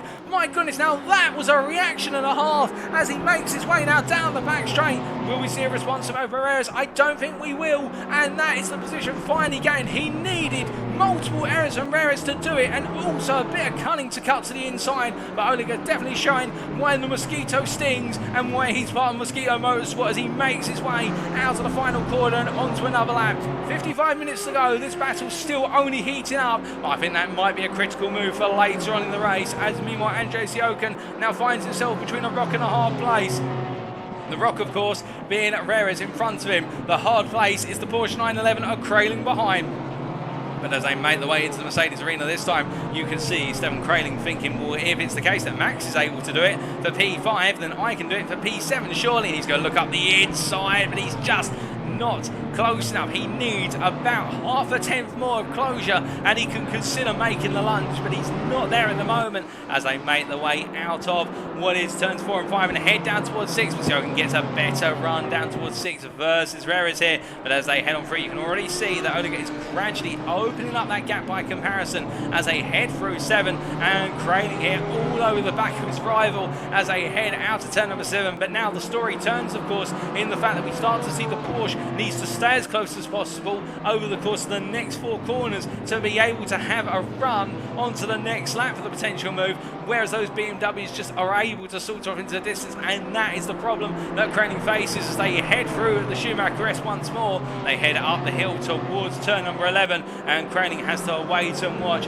but Sioken meanwhile doing very well as we look to the helicam here, and Sioken looks around the outside, being covered off there by Reyes as they roll their way through turn number 11 and into 12, and you can see, look how Max Oliger has broken away already. He's already put, oh goodness me, and that is Kraling off circuit. They're just running a bit wide on the exit of turn number 12, and the Mosquito Motorsport driver once again comes unstuck by the curves at the Nurburgring, and the German driver right now must be absolutely frustrated. It's understandable because he's been pushing so much, but in the end he's pushed it too far, and now he's got it all to do in terms of closing on up. But meanwhile, Sioken here finds himself chased after Reyes, and the gap stays at half a second as they make the way across that timeline. In fact, it's opened up to 8/10 of a second, but I can imagine it'll come back down in due order given the pace that the P7 driver has been showing. Of course, it's not just the battle between Olega Reres, Siokin and Kralin that we're interested in, but also the battle between our leaders, and we cut to our leader, which is Oleg Pitchik, of course, the Team Bollers Ukraine driver, and right now he leads by an advantage of 7/10 of a second ahead of Jonas Fuchs, the second place man here, but these two have broken away from what is Boris Garifuni, who had that unexpected pit stop for a given reason. Now, the only thing I can imagine, perhaps he picked up a puncture from running over the curves, particularly at Vidal. It's not uncommon if drivers really clatter the raised curbing on the inside of the Vidal chicane to pick up what is punctures, and particularly if he had a major puncture rather than a slow puncture, it may have forced him to come into the pits. But it is the case, the pit window is now open. Our drivers have 15 minutes to come into the pits, and then after that, if they don't make their mandatory pit stop within that window, then they will have missed the mandatory pit requirement. I do believe they'll be disqualified. So now we'll have to wait to see. The good thing for Pitchik is he will be the first driver to pass the pit lane, and he can choose whether he's the first driver to pit. That gives him the initiative, and it will force Fuchs onto the back foot. Well, Jonas Fuchs in the end does not pit, neither does Pitchik. They both stay out this time. I think they're both wary of the fact they want some more of the field to come in before they consider that pit stop, because whoever comes in right now, if you assume a 32-second pit stop, it will be the case. They'll be dropping out somewhere into the midfield, and therefore they will be held up to a degree as they make their way on down and around. It is, of course, what is the best part of a 9-second or so gap to Vasi Grammaty in P3. In fact, it's a lot more than that. My apologies. It's a 17-second gap, but even so, none of those drivers want to drop back into the field. They want to stay up the front and avoid losing any race time. But meanwhile, speaking of race time, we look to what is Max Oliger here, who's moved up another position. He's moved up to P4, and the reason for that is because we've got Lukas Virkov coming into the pits. He is the first of our drivers to make their scheduled mandatory pit stop, and the Von Daher Racing driver heads on in here, and well, what will it be for the German driver in terms of where he comes on at? He's come into the pits from P4, and now he's going to need a quick stop, as we've also got coming into the pits, we've got Aaron Hoser making his way in, and also Alex and Ash. They're deciding to go early and undercut their rivals for positions. Will this work out? As meanwhile we look from them to what is again our race leader of Pitchik, as he is hotly pursued here by Fuchs behind, and as they make the way up towards turn number 11, we've got them not too far away from the pit entry. Will one of them coming in now that they've seen 3 drivers have coming in for their pit stop, and that will release the field somewhat. Virkov has cleared his stop, as you can see. They've now got green line between what is his driver door number and also his gap to the driver ahead. That is a sign, of course, they've cleared their stop. If it's orange with a number 1 in, that means they've still got a stop to go. But Oleg Pitchik right now has the initiative, and he can choose who goes first as he makes his way through what is the Vidal chicane. And does he peel over to the right? No, he stays out. Does Jonas Fuchs stay out? He does indeed as well. No change between them. Meanwhile, Siokin here continues to push on after errors as they roll their way through the left-hander of turn 11 into 12 behind. That's Kralin versus Svescu. Svescu up the inside there for what is P7, but he can't quite find it as Kralin uses the full width of the circuit at turn 11 to come back on the inside of turn 12, and Kralin holds on. But now it's a drag race down towards Vidal, and this is where the Porsche will feel the pinch as they make the way through the kink of 13, and Svescu goes around the outside there with the straight line speed advantage and gains the position. Keep in mind, of course, he has a 10-second time penalty to serve in the pits, and I think Kralin at this point will be thinking, okay, that's fair enough. In fact, both drives into the pits as they roll their way on the pit entry, and that is going to be a bit painful for Kralin. He's just lost the place when his rival, who's got a 10-second penalty, has come in as well, and he's lost some time as a result for it. But still, he will push on and know that place will be going back to him in short order. But meanwhile, we do look from them to the drivers battling ahead, and of course that is Siokin and Reres battling for P5 Alton circuit as they make their way through turn number 2 and up towards 3, and the Digital Racing Squad driver at this point, well, I think for him and the number 46 car, if he can't make the move, surely he's got to be considering coming in soon, because I think he's being held up now. And as they make the way out to 4-5, he gets a good run here. He's going to be able to go around the outside. Can he do it on the brakes, outside to inside through 6 and 7 as they roll their way through the left into right? Soken's right there, but he has to back it off. He still has the door open though as they exit out of turn number 7, and he's now got the potential run here. The door's open. Can Reres close the door? No, he can't. Or can he just about closes the door there? Very brave stuff from Reres to close the door, but he does it just right. And the remaining driver here for Scuderia holds on once more as we ride on board here, and they make the way through the Schumacher S.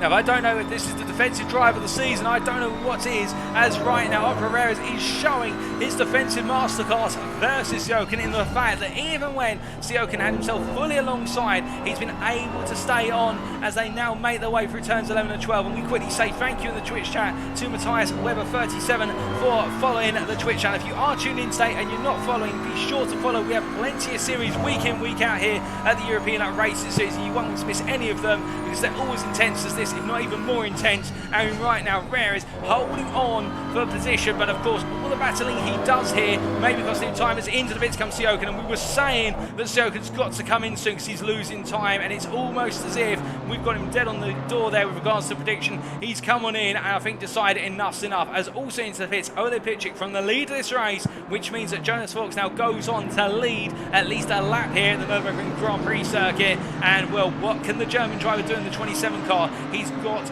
to deliver now because he was close behind Pitchik. He couldn't find a way past Pitchik on circuit. And all we can now do is throw everything at this on this 1 or 2 laps before he comes on in. In fact, with 9 minutes remaining on the clock, he will have 4 laps. Well, in fact, if we do a bit of maths, then no, he'll have 3 laps after the third one. He will have to pit, but right now, Forks will give it everything he can in order to be able to come out ahead of Pitchik, who's come out behind a number of drivers. In fact, he's only come out behind 4 drivers as we look in front. And well, goodness me, I believe, unless I'm very much mistaken, that is a three-way battle between Anash, Steve Taylor and Abron Hosa. Taylor has yet to pit, whereas Abron Hosa and Anash have, and in fact Anash has jumped ahead of Abron Hosa out on circuit here as we see Abron Hosa batting for P16. Oh, this is very difficult stuff here for Forks because they have to respect the blue flags, but they're all batting for position, and as they make their way to Vito, Abron Hosa up the inside there. Well, that was bold stuff from Abron Hosa, but you could see what he went for there. He went for the logic, which was with Forks is going to come on for us. Forks comes into the pit, and therefore he's going to open the door for me versus Taylor, and he took the space and he made it work. Did the Team Abbey Racing driver, brilliant stuff. He gains the place, but of course, having already made his pit stop, he's lost the time and he's lost the place to Alex and Ash. He's now got to go hunting here from P15 and P16, the 2 drivers as they roll on through. Meanwhile, Steve Taylor drops to P17, last our positions out on circuit, as meanwhile we do look to Forks, who's in the pit lane here. He makes his way to his pit stop, and where is Oleg Pitchik? Well, here is Pitchik making his way through turn number 11, and right now the Ukrainian driver is absolutely hammering it, I can tell you. Whilst he may not have set the fastest sectors, he's definitely trying to put the fastest sectors down on this layout lap, as it is the case that Forks has come on in, and it's going to be close between the two of them. Now, Pitchik's pit stop time was a 30-second stationary time and a 35-second overall stop, as he gets it slightly wrong there for Vito, but just about hooks it up. But meanwhile, Forks is still in service in the pit, and as we see Pitchik rolling his way through the right-hander here, well, how's it going to play out? Where is Forks? Well, Forks is making his way out of his pit box. It's going to be close. We look to the helicam. Forks makes his way on out. Where is Ole Pitchik by comparison? And I think Forks has come out ahead. He has. He's jumped the Team Bullish Ukraine driver, as there is Pitchik behind him as they make their way on out of the corner. And as they roll their way up through into the Mercedes arena, we have a change of overall leader here, assuming, of course, that Vasily Grammer doesn't have something absolutely incredible lined up in terms of a pit stop. But it is the case that Jonas Forks, with a pit stop which was 2.5 seconds faster, he's jumped ahead, and now he's got it all to do in terms of hold on Pitchik, who we do believe has a slight pace advantage over a single lap. But it's one thing to say it, it's another thing for it to work out in practice, as our drivers now make their way down and around here. Not long left in this race, given the fact we passed the halfway point. We do still have 44 minutes to go, but now those 44 minutes will go quickly, particularly for Pitchik, who's got to try and find a way to get ahead of Jonas Forks, who is now your overall leader when Vasily Grammer pits, as we are to understand it, and he's jumped ahead based on strategy. But will it be the case that potentially the car comes back to haunt him later? Is there something we don't know about with regards to that strategy as he rolls his way on through? And heading up towards turn number 11 right now, we have Vasily Grammer into the pit. As I look out of my commentary box window, we still do have Bebev also in the pit lane. In fact, he's left the pit, so he's picked up a speeding penalty in the pit lane. It's a stop-and-go 30-second penalty that Bebev will have to serve within 3 laps of being awarded the penalty. So that's going to be a very frustrating day for the P11 driver, who jumped a number of places in the pit. So I think that speeding has cost him very dearly. In fact, he's in P16 at the moment. My apologies, the timing town not accurate there, as I double-check my timing notes separately. But meanwhile, we look to Jonas Forks and Ole Pitchik here as they make their way into the final corner, and these two well, we'll have to wait and see how the lap times play out over the next couple of laps. But Pitchy definitely trying to put the hammer down here as he crosses that timeline and pushes on.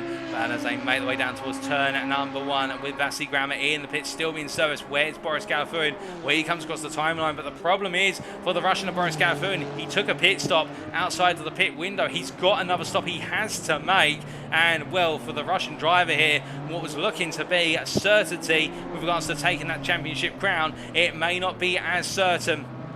We'll have to confirm it towards the end based on our predictions with the absence of Soldatov, of course, as he makes his way through the left-hander, turns 2 and 3. Boris Galifian right now knows he's given himself a very difficult task to do, but heading on down we look from him to Hugo Garrett, who's in the pits to take his pit stop, of course, all the way up into P5 by just staying out there. Meanwhile, the last to pit, well, he's going to drop a long way down the order, and as he waits, it is the situation where Hugo Garrett right now will be thinking about everyone coming on through and how he'll lose places, but how much has he gained? As Joey Marino also into the pits as well. We haven't really talked about the American too much, but Marino coming in for his scheduled stop, but we do look from them in the pit lane to what is our drivers a little bit further behind them, in fact ahead of them now, as our drivers make their way through. And here is Alex and Ash, the PG Motors driver, rolling on through. And the question there from what is Fabinator, isn't it P1 in terms of double points? Yes, it is the battle for P1 in terms of what is Forks, Pitchett and Garifullin. And as we're to understand it at the moment, if things were to finish as they are, and I'm sure the stewards for European Series will confirm this, I do believe it would be Forks who would, and I think Fabinator's right, Forks would take the championship there based on what is the drop score and the double points that he would take the championship if he picks up the win, and it would be Pitchett who finishes in P2, and well then Garifullin and Soldatov would be the battle for being best the rest in P3. And as they make the way on around right now, and Nash continuing to hunt down Savescu here as we see the two of them cut their way through the camera shot. Abranhosa not too far behind, and as they head up towards what is turn number 11. No change at this moment, but Garifullin, meanwhile, we do wait for that pit stop. He has not cleared it yet, and 3 minutes left on the clock. He's not got long to go, and if he doesn't take that pit stop, it will be disqualification. But I can imagine at the end of this lap he will be coming in. But meanwhile, they've rolled away on down and around. But as they head to what is now up towards Vidal, and Nash here continuing to pressure Savescu. But the gap stands at 1.6 seconds for that last spot inside the top 10.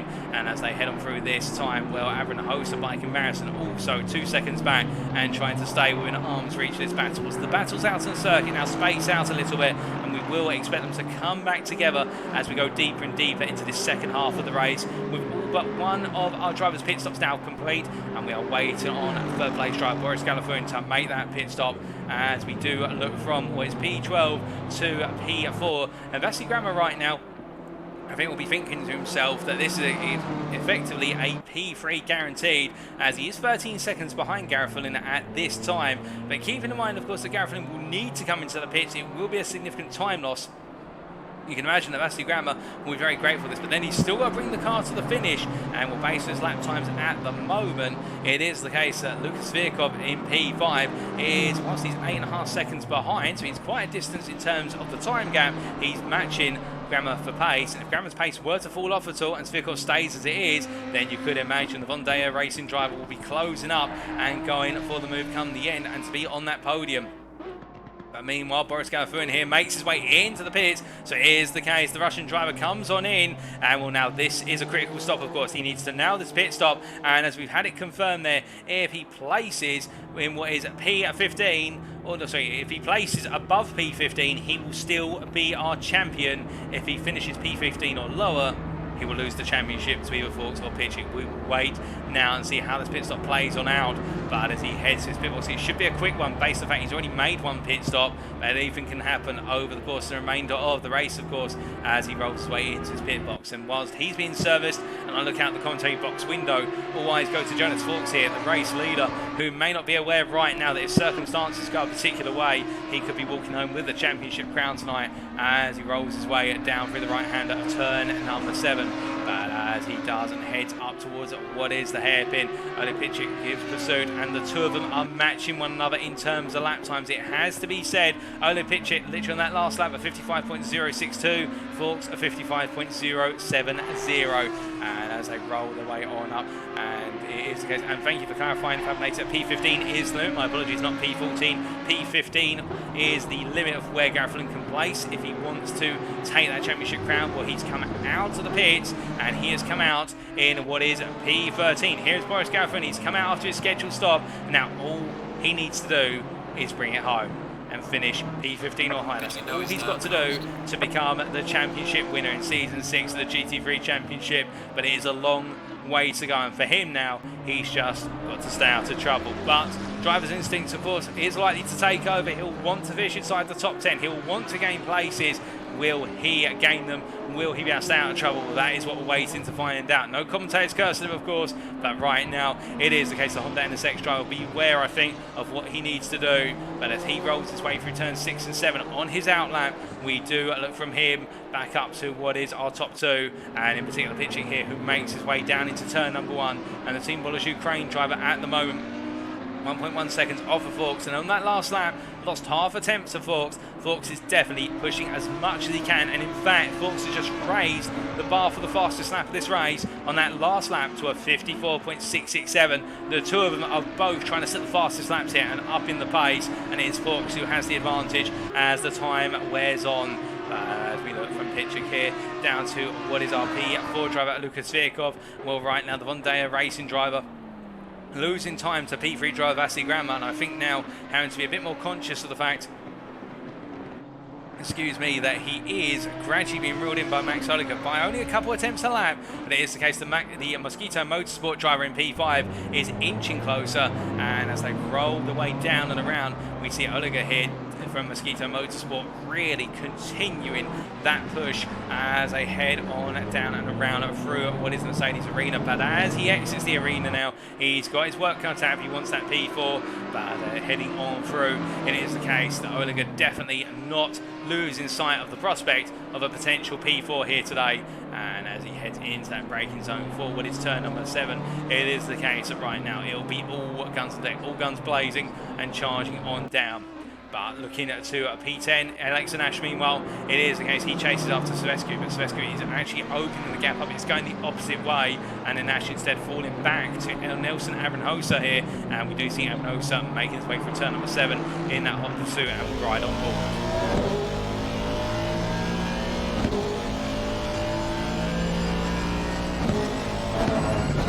As he makes his way under braking into turn number 8 here, Abranhosa, the Team Abbey racing driver, making his way on through, and this is where the Aston Martin now starts to really shine in terms of the race as it goes deeper and deeper into the racing distance.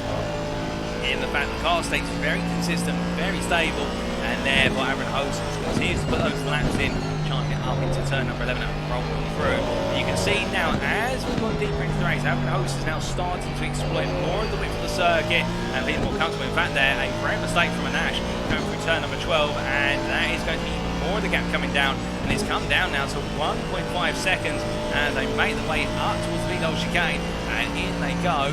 In fact, it's down to a second now after that mistake from Anash here, so Abranhosa could have an opportunity if this continues in the trend, and as they roll their way through the right-hander of what is turn number 16, come the end of this, let's see what the delta in the lap times was for Nash. That was at 56.7, for Abranhosa 56.1. That is another 6 tenths gain, and Abranhosa continues to charge. But as they make the way down towards turn number 1 here, it is the case Abranhosa just has to keep it consistent and hope that Nash continues to make those mistakes and his pace gradually drops away. The weather radar, meanwhile, with 34 minutes left on the clock. Oh, it's been a Nash with another error. Abranhosa definitely right now being given every opportunity to close up, and Nash has to go to offensive into turn number 3 here. And it's going to be Abranhosa up the inside. Well, I think that was a little bit premature to try and go for a move up the inside into turn 4. You could see what his intention was. He wanted to try and get Nash to throw the steering wheel open there at the last minute, but all it's done to Abranhosa is cost him a bit of momentum.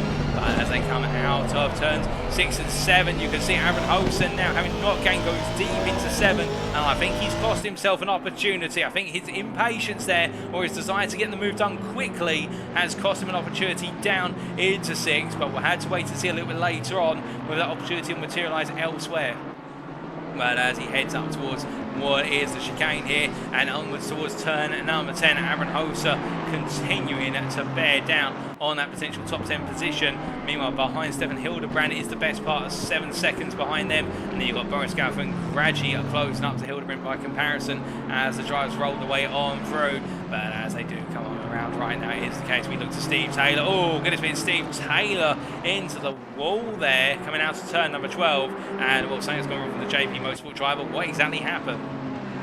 Now, he has recently been passed by Bebev, but we watch here our last runner right now, the American driver heading up towards turn number 11, and the McLaren 720S looking composed through the first of the sequence, and then heading to turn number 12 here. Is it what happens similarly to Tim Craley? In fact, he takes a bit too much apex curb, and as he drops off the apex curb, it causes the rear of the car to bounce, and that's what unsettles the car and causes it to make its way to the inside wall. A brief tap to the wall, but Steve Taylor won't want to make that mistake twice. As we look here from Steve Taylor to what is our race leader, is the case that Jonas Vaux now has an advantage of 1.8 seconds over Ola Pitchett, and in fact has raised the bar for the fastest lap by what is just over 100th to a 54.645. Jonas Vaux is not leaving anything on the table. He's giving it everything here in the season finale, which is what you love to see. And Ola Pitchett right now, I don't think has a response as he makes his way into what is the chicane, and you can see here, of course, the Vidal chicane. I think right now Pitchett is focusing more on P2 and the Team Bullers Ukraine driver, unless he thinks that Vaux is going to drop away towards the end of the race. Perhaps he's going to push the car too hard. We still do have plenty of time, of course. Right now, if it was earlier on in the season, we'd say that we just have 5 minutes remaining, but instead we still have just over half an hour to go. It could be the case here that Pitchett's thinking more about that long game, and well, we'll have to see if that is the case. But as we look from him to P7 drive over Rares here, Rares is behind Siokan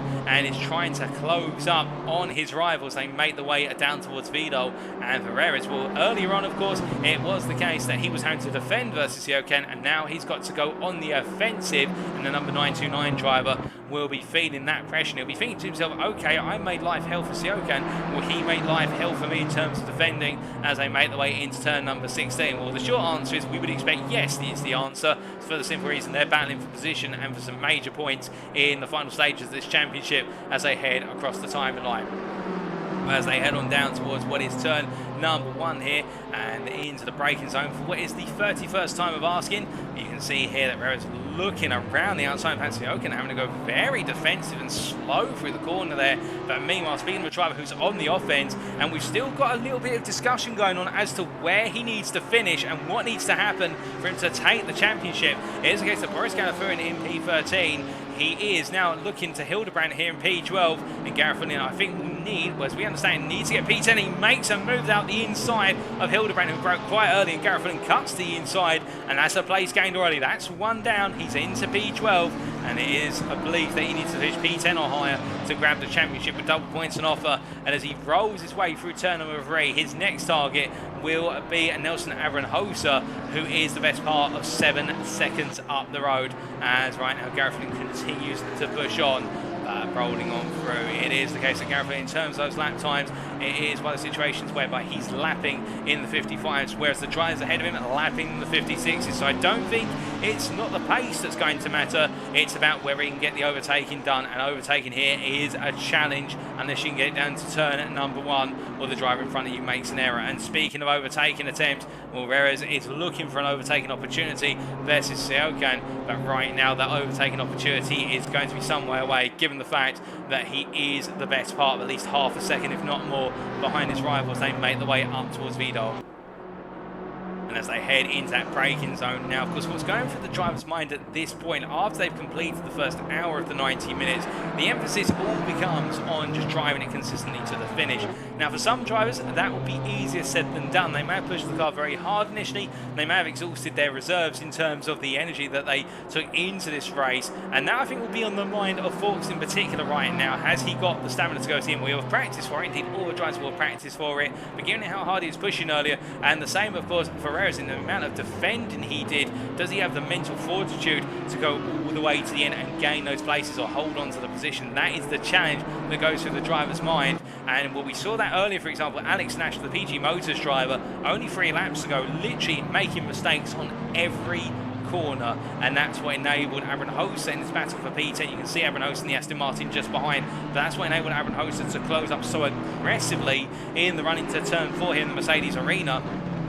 But then Nash was able to essentially have Aaron Hoster go a little bit impatiently to the inside into turn 4 and open that gap back up. And that, of course, is the consideration, or the challenge, is the fact that it's a marathon, not a sprint. And for some drivers right now, that marathon may be just a bit taxing. But as they roll the way down the round through turns 6 and 7, and Nash under pressure as we ride on board and look back from the rear wing of the BMW M4 driver. Now heading out to turn number 7, again you can see here how the BMW gets the initial acceleration. It does seem to have a bit more low RPM band acceleration by comparison with the Aston Martin, but once they really start to get up to speed, the Aston Martin staying with the BMW, and as they head up towards the Schumacher S, it shouldn't be too much between the two as they roll on through. Although it's worth noting, and that's taking plenty more curve there at the start of the Schumacher S, and also through the first apex compared to Aaron Hoster. And I wonder whether Aaron Hoster's a little bit wary of those higher curves, and now they can unsettle the car. But then again, Nash, they're a bit unsettled coming through 11, and in fact loses the advantage he gained in the run up towards turn number 11. It is back and forth between these two, and that gives you a sign of just how well matched they are as they head up towards what is Vidal, and boy, Nash getting the better exit out of 12, and that gap opening up by a couple of attempts as they roll the way into Vidal. It closes up once again, or does it? It does indeed, as the drivers now make the way towards the end of the lap. But as they roll the way on through, meanwhile closing up a little bit further up the road, we do have Kraling here. It's closed up to the back of ERS, and right now the Porsche driver, well, he has been literally on a redemption arc all the way through this race after getting it wrong on the opening lap for his own volition. And now the number 68 driver looking for that move for P7 here versus ERS as they make the way through turn number 3, but no change. And as they head into 4 here to exit the Mercedes arena, we ride on board with the Porsche driver, now making his way in the charge to turn number 6. And he takes Pete to the inside to turn 6, but that was a dummy there to try and get in the mind of his rival. Nothing more, nothing less. And as they come into 10, you see Kraling really close up under braking. My goodness, if he got any closer, he would have been touching the rear of that BMW. But that shows you how strong the brakes are on that BMW. It is capable hands, and as he makes his way down to turn 8 right now, I think he's doing just as much to try and upset the flow of errors in front as it is the case that he's also trying to make a move. As Ferris right now must be thinking, surely don't tap me on the back, Kraling. But right now Stefan is just pushing, and you can see Ferris there makes a little error coming through the Schumacher, taking a small amount of the gravel with him. Turn number 10 and heading up into 11. Sunshine and the clouds still here. We've got no rain on the forecast, and it is the case our drivers are absolutely pushing it. But Kraling there having to battle the steering wheel. In fact, a lot of understeer there mid-apex into turn number 12, and that's where now with less fuel in the car, the Porsche starts to behave a little bit differently. In terms of that front end starts to lift quite a lot, and it can become quite unwieldy. And Kraling's having to battle with the car as much as he is with the driver in front as he makes his way through 14 and 15. But to be fair, Kraling definitely on the pace to be up there in the top 5, if not towards the podium, it has to be said. And he's having to just literally yoink everything out of the car as it's a drive-through penalty for Nash we're hearing, and that is for track limits as we're to understand, and that is a surprise and not a welcome one for him to be sure. But it's Stefan Kraling looking for the move for P7 into turn 1 versus over Perez. He can't quite find it as Nelson Aaron Hoster makes the move for what is a P10 on a Nash. But as we continue to watch this battle for P7, you can see Kraling having to literally fight at the steering wheel, doing everything to gain, doing everything to get close enough to make the move, and it's just not enough as he makes his way out of the Mercedes arena once more. What does he have to do to get close enough to make the move? Well, I think in the end, he's got to just try and find the door to send it, because right now, Perez is just doing enough, and Kraling finds himself battling on the most uphill battle as he runs a bit wide. They're coming out to 7, and again, just a little bit too much. If he'd been able to keep that on the curbing, I can imagine he would have been looking for the move down into turn number 8 here, but it wasn't to be. But still, he's got 24 minutes to go. That does equate to at least 12 more laps of racing around here at the Nurburgring. He's still got plenty of opportunities, but he's gradually running out of time should he want to try and finish inside the top 5. With Siokan a further, well, it's 3.5 seconds up the road in P6, and it's an 8-second gap to Max Oliger in P5. I think right now, Kraling, if he can't make this move soon, he may be battling for just P7 and come the finish. As he heads on through and down towards what is going down towards Vidal once again. We have had another driver retire from this race, and I do believe it was our driver who had that drive-through penalty only a moments ago, and Nash indeed, and Nash has dropped off our board, so it is the case he's decided to retire, and upon coming into the pits, I'm not sure how that will work with regards to the drive-through penalty, but it is the end of the season, of course. But as we look to Crailing here, no move appearing at the moment, but staying right there and staying menacingly in the rear view mirror of Ferreras.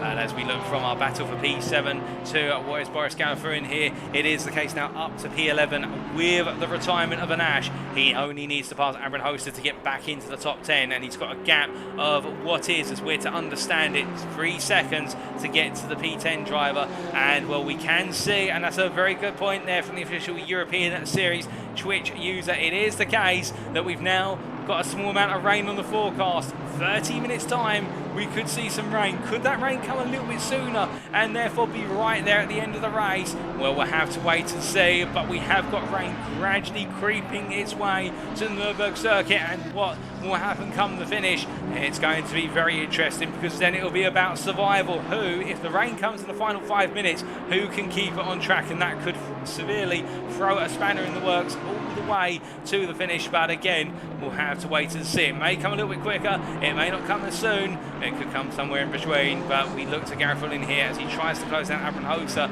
and taking at least 1 second a lap out of Aaron Hoser, lap on lap, and as they head on down towards what is turn number 8 this time, I think Aaron Hoser will recognise he has got a very fast charging Honda NSX, inching, and you can see them both in the pitch there, inching ever closer and closer as this race heads towards its conclusion.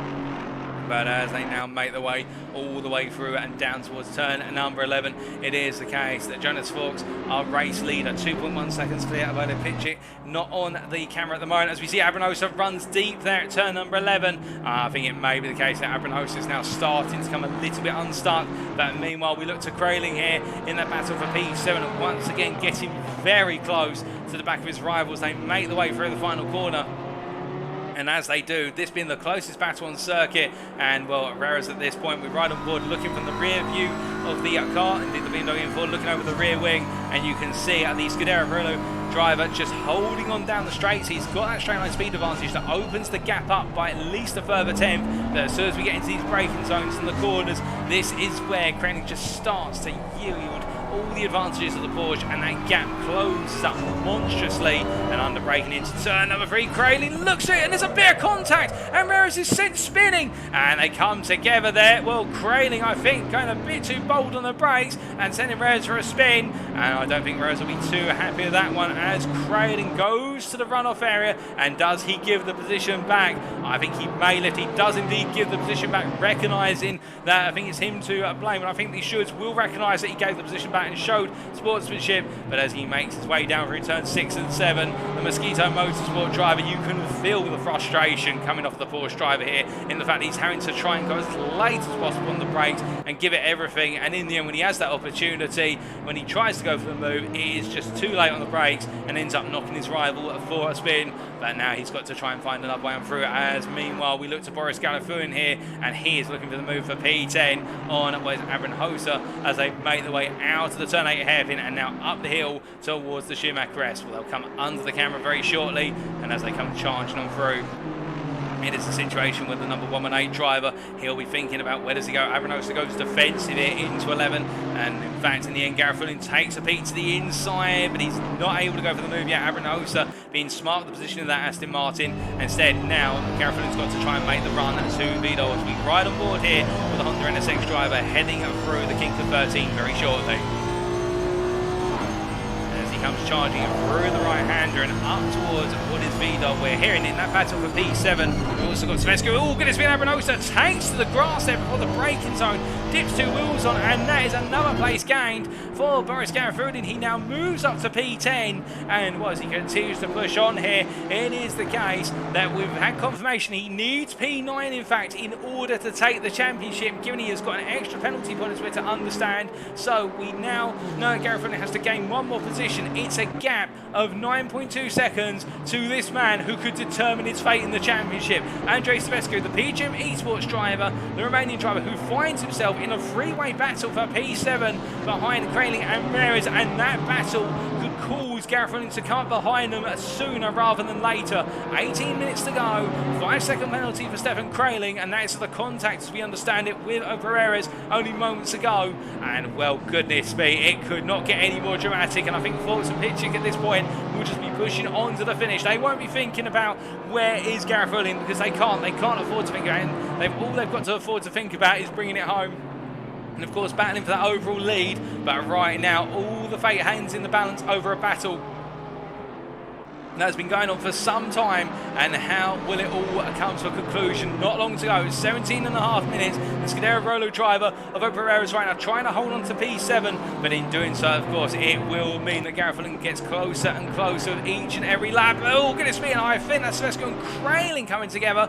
Well, I'm not sure what's happened there. We'll take a look back very shortly, but I think one of them got it wrong under braking and may have tapped the other.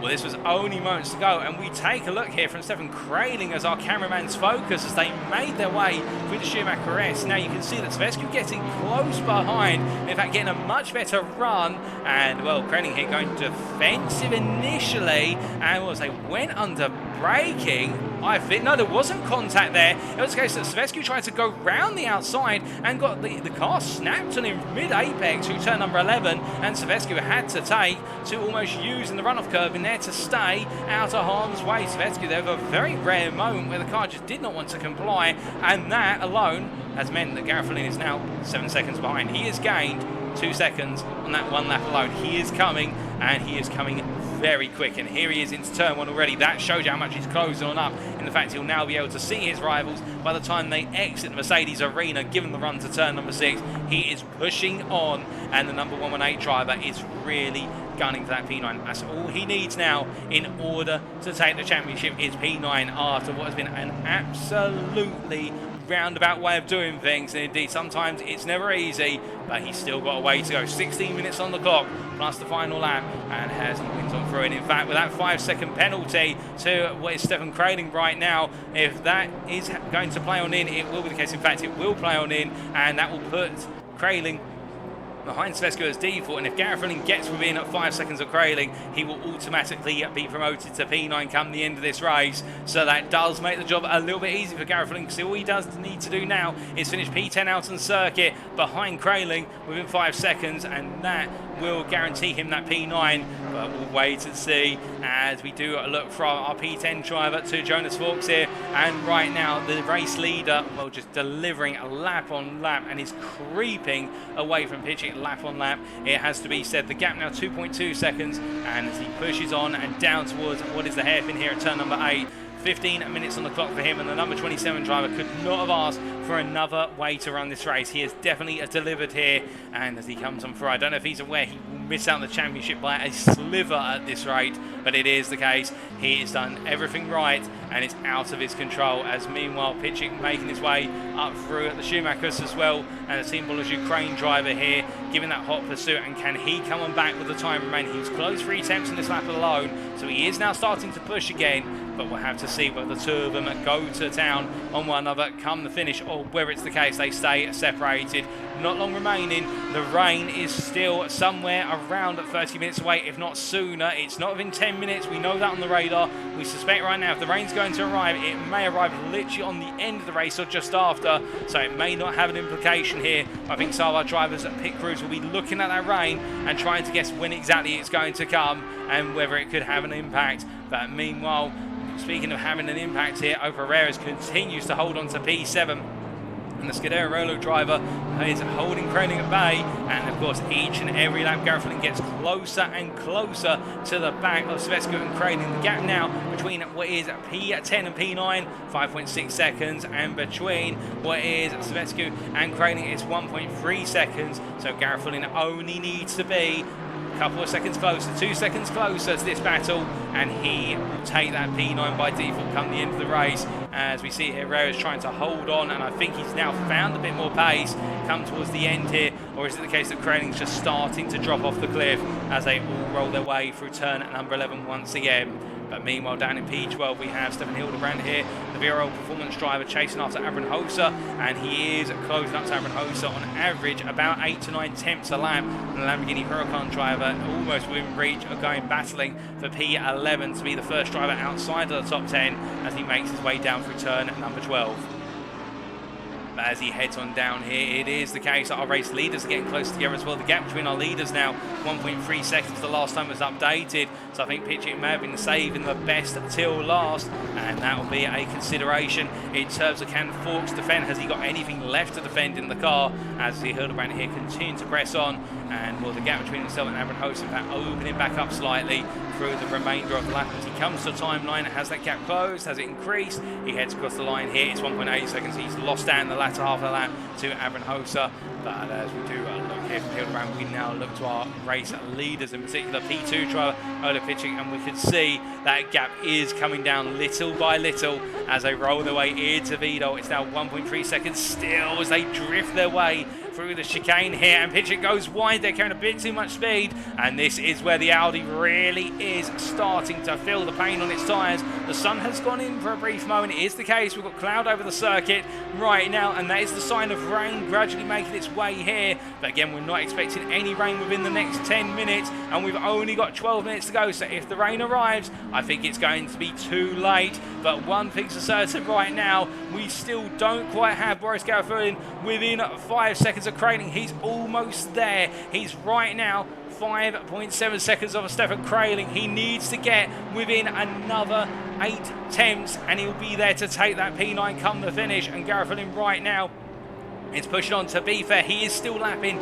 7 tenths of a second a lap faster than Svetsko Kraling. It seems to be certain that he will take that P9, but as he makes his way down through at turn at number 12, nothing can be taken for granted. It's not open until that checkered flag waves and they all cross it. So right now, Garafulin's just got to keep a shot and get closer and closer, but not put a foot wrong. And it's so easy to do when you're nearing the end of the race here. Just one minor lapse of concentration. We saw it from Aaron Hoser earlier. We got it wrong on the braking into Vidal, just simply put the two right-hand wheels onto the grass by a sliver, and the car got pulled off circuit. It can happen, but Garafulin now within reach as he comes to the timeline here. What's the gap between himself and Svetsko? It's 4.3, and then Svetsko to Kraling is a further 6 tenths. He's within 5 seconds now, and it will be the case that if things finish as they are, he will be your champion as he makes his way into turn number 1. But as he comes on through here, we do look from him to the battle for P7 still, and Reyes still holding Kraling and Svetsko at bay as they all come together through the Mercedes arena, and we ride on board looking back from over Reyes' car. The Scuderia Rolo driver here really just having to put up the defence time and time again and keep Kraling at bay by getting those corner exits nailed. As he comes through turn number 6, 10 minutes on the clock plus that final lap. It is the case. Track temperature has dropped to 26 degrees centigrade, ambient still 22.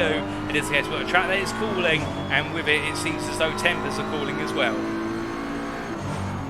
As we can see that Kraling taking a peek to the inside, I think trying to do a bit of a dummy. Well, that was never really going to affect Reyes. I think he's more focused now on those exits and just worried if Kraling is really there before the braking zone. But as they make the way up through the Schumacher crest, you can see how Kraling just has not got anything, I think, left in his arsenal, and it's gradually falling backwards in terms of into the clutches of Svetsko as they make the way under braking. And well, we've got there what is, I believe that's Marino, who just has to let all 3 drivers on through as he respects the blue flags. Our P14 runner in the number 50 car, and I think he'll be happy on his debut at the European Racing Series, joining for tonight, and one driver to watch out for, I do believe, in future seasons.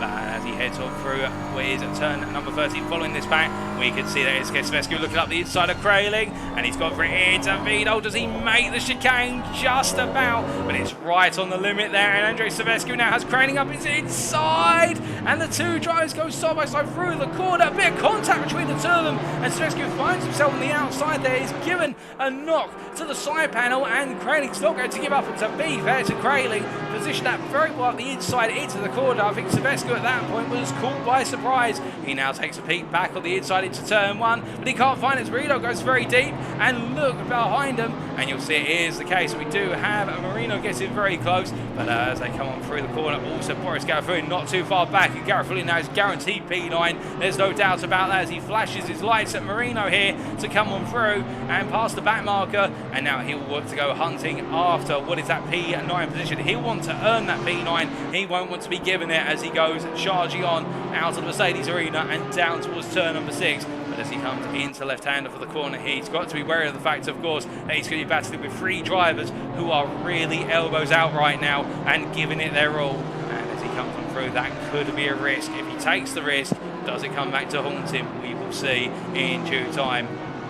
As he heads on down into the hairpin here, it is the case that Savescu has got to try and find another way past Kraling. After gaining the position temporarily, he lost out on it in what was the final quarter. And to be fair, with Kraling, whether you like it or not, it is the case. He's definitely showing that he's here to fight, and he will fight for every position. And as Savescu pushes on, he's now got to be a bit more inventive because the Porsche driver's not going to give it to him that easily.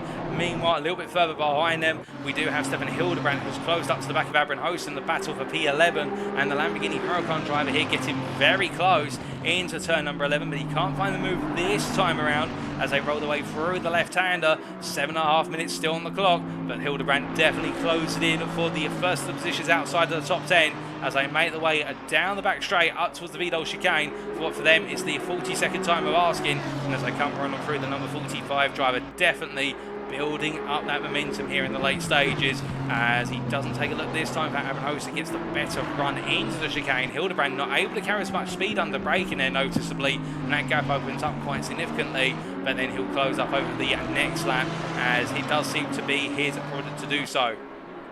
But as we look to them crossing the line, we now look to our race leader here, the driver who still owns the fastest lap of this race on a 55.095, and that is Jonas Hawks here. And it is the case, he's holding on, but he is being matched by Olu Pitchik, albeit Pitchik has let that gap slide open to 1.6 seconds again over the last couple of laps. And I think it's not through the lack of trying. I think Pitchik is starting to just feel how much pace Fox has tapped in reserve. And as they make the way across that timeline onto another lap, not long left in this battle for the race win, and it seems to be in Fox's hands as he comes up behind there. Steve Taylor, the last of our runners, and as they come into what is the Mercedes arena, Steve Taylor there leaving the door open. Well, it will likely will leave the door open at some corner in the near future. Alternatively, he pulls to the inside. Indeed, he pulls to the inside there, and it is the case the 2 leaders are allowed on through.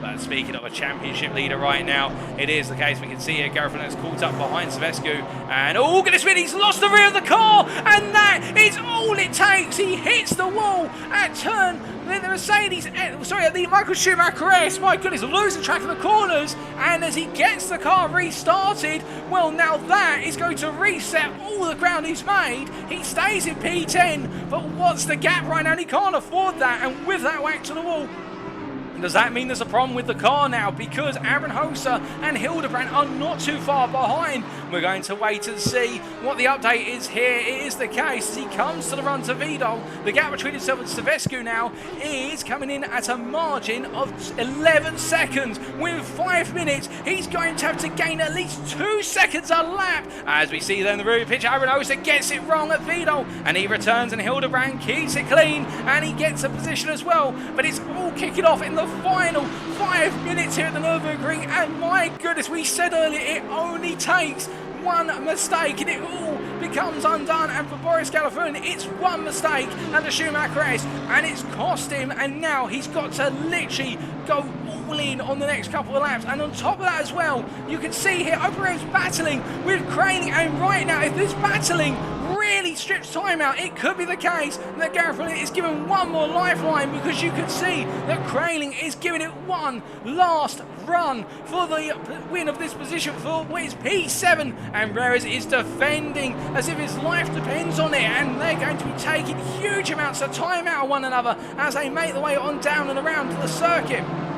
My goodness, you couldn't predict this. It's the case. 4 minutes, that clock now will be counted down quickly for some, drives very slowly for others, and I think for Fawkes, if he doesn't know that right now, things finish as they are, he will be champion as we understand it. If he's going to be informed that he's now got to hold off Oleg Pichik, who's 1.1 seconds behind and giving it everything to close up, but he hasn't closed up enough so far. This race is taking one final turn. The rain's not coming. The rain is still a long way away. It's not within 10 minutes. It is the case. We will not have any rain affect the end of this race. It will be any rain on parade will come from moves at the last minute, and we'll have to wait and see. 3.5 minutes. We still continue to count down. We look to our race leader here, Jonas Fuchs, the German driver in the number 27 car, after a P3 at Paul Ricard, leading this race right now. Oleg Pichik is chasing him down. The gap stands at 1.1 seconds, and to be fair, he has not done anything wrong. He's nailed it on the strategy. 3 minutes on the clock. By the time he comes to the timeline, he'll have 2 more laps remaining. He'll have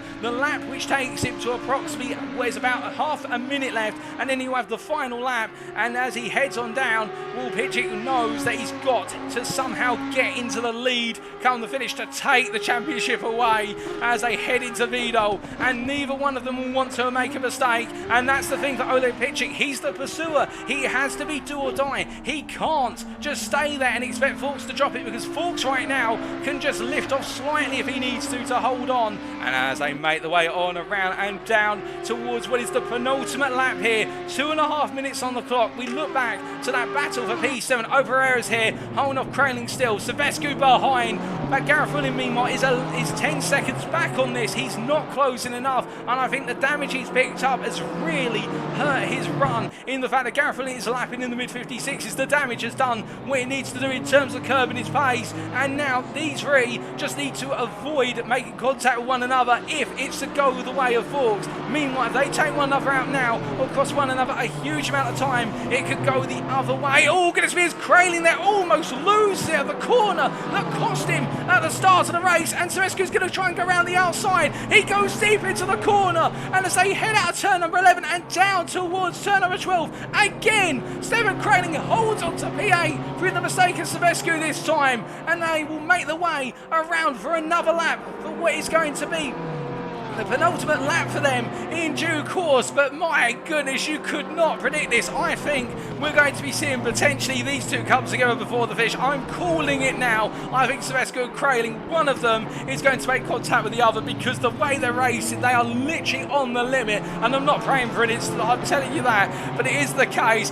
that they are gunning it for that P7 in the process. I think what they're really doing is bring themselves together once again. But as they head down here towards turn number 1, it is the case they head into the braking zone for the hairpin for the penultimate time for themselves. Meanwhile, here is your race leader. He's now only got one more lap standing between him and what is taking the championship as he makes his way through Vidal here. You can see Pichik giving it everything as they make the way through the final corner. 40 seconds on the clock. It's one more lap, and as he heads to the timeline now, all Jonas Fuchs needs to do is lead this lap and hope, hands on heart, hope that nothing happens to upset the rest of the racing order, that things stand as they are, and that Gareth Williams doesn't get within 5 seconds of Kraling. If he does, it will go the other way. Where is Stefan Kraling? Meanwhile, here he is in P8. He's still hounding Opereras. Reres goes defensive once again, but every time they defend, every time they battle, it costs them huge amounts of time, and Reres goes deep into the corner, and as they come through the turn 8 hairpin, well, the move's been made for Kraling. He can carry on his way, but now will we see Silvescu and Reres come together? No, they back out. It is the case that Reres holds on to P8, so Kraling has finally found his way through after what is about 40 minutes of attacking, and in the end, Reres finally makes an error. But as they come through turn number 11 and down towards 12, there's still plenty to go. Remember, they will have one more lap after this, because they have not been lapped by the leaders. So this, oh goodness me, and Kraling's off. He's off circuit, and that is going to be into the wall. Well, you couldn't predict this. He's pushed it too hard, and as he returns to the circuit, that's Boris Garifullin coming across to take P9, and that yet will swing it the other way, because as he makes his way all the way up to Vidal right now, all he needs to do is come home in P9. And meanwhile, as he makes his way to the final lap of his race, and what will be the final lap to take the championship crown, we have Jonas Vaux here,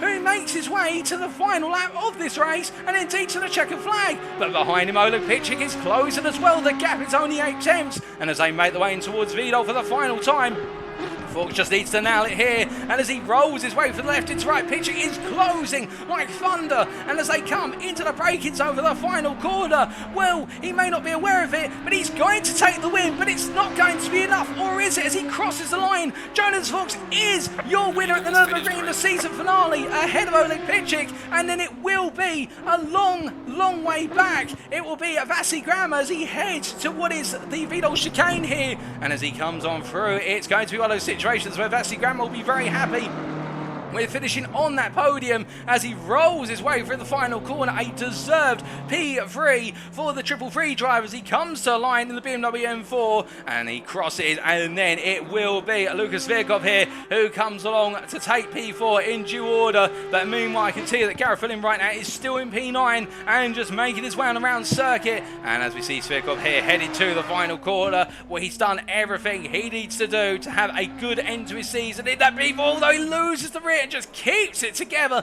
And the tyres are going, but it's P4 for Lukas Virkov, and as he crosses the line with a spin, it will be Max Olago who completes the top 5. The Mosquito Motorsport driver there, after gaining the ground early, finding himself in a no man's land to the finish, but still a well-earned P5. He'll cross the line now as he heads on through. And as he comes across that timeline, we then have Andrei Siokan here, who comes home P6, the Digital Racing Squad driver, who deserved a P6 for all the defending in the first stint. And then it will be Andrei Savescu, who has found his way into P7 ahead of Opa Rares. And as they make their way through the final corner, the PGM Esports driver will pip Opa Rares to the post. But here he is, ladies and gentlemen, after a dramatic final 10 minutes, Boris Garifin crosses the line, P9, and with it, the Russian will take the championship crown for Season 6 of the GT3 Championship as hosted by European Racing Series in what could have been a much more straightforward run to the finish. But in the end, it is a P9 which gives him the championship, and I don't think he'll quite believe what's happened in an Is That Glock style moment, as meanwhile, it then finishing off what was the top 10, Stephen Hildebrand, after Kraling was demoted to P12 for the 5-second time penalty, and Huber and Hosa finishing in P11. Well, my goodness, ladies and gentlemen, what a conclusion to this race. And, well, we're going to need a brief breather, but we'll be back in approximately 4 to 5 minutes' time for potential post-race interviews with our podium finishers. Don't go anywhere, you won't want to miss them.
Alrighty, ladies and gentlemen, we are back, and it is the case that we have had confirmation.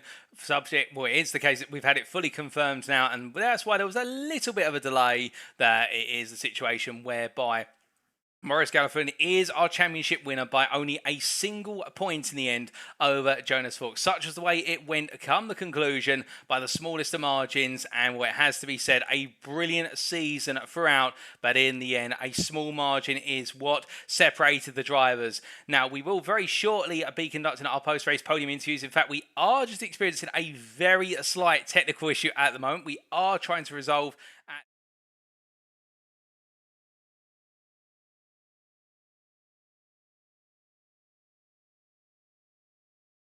And there we go, the screen has been reset. Apologies for that, but we will be bringing in one of our drivers in particular. It will be Jonas Fawkes. But again, in fact, we are still trying to resolve those technical issues, and we will get them out of the way any moment now.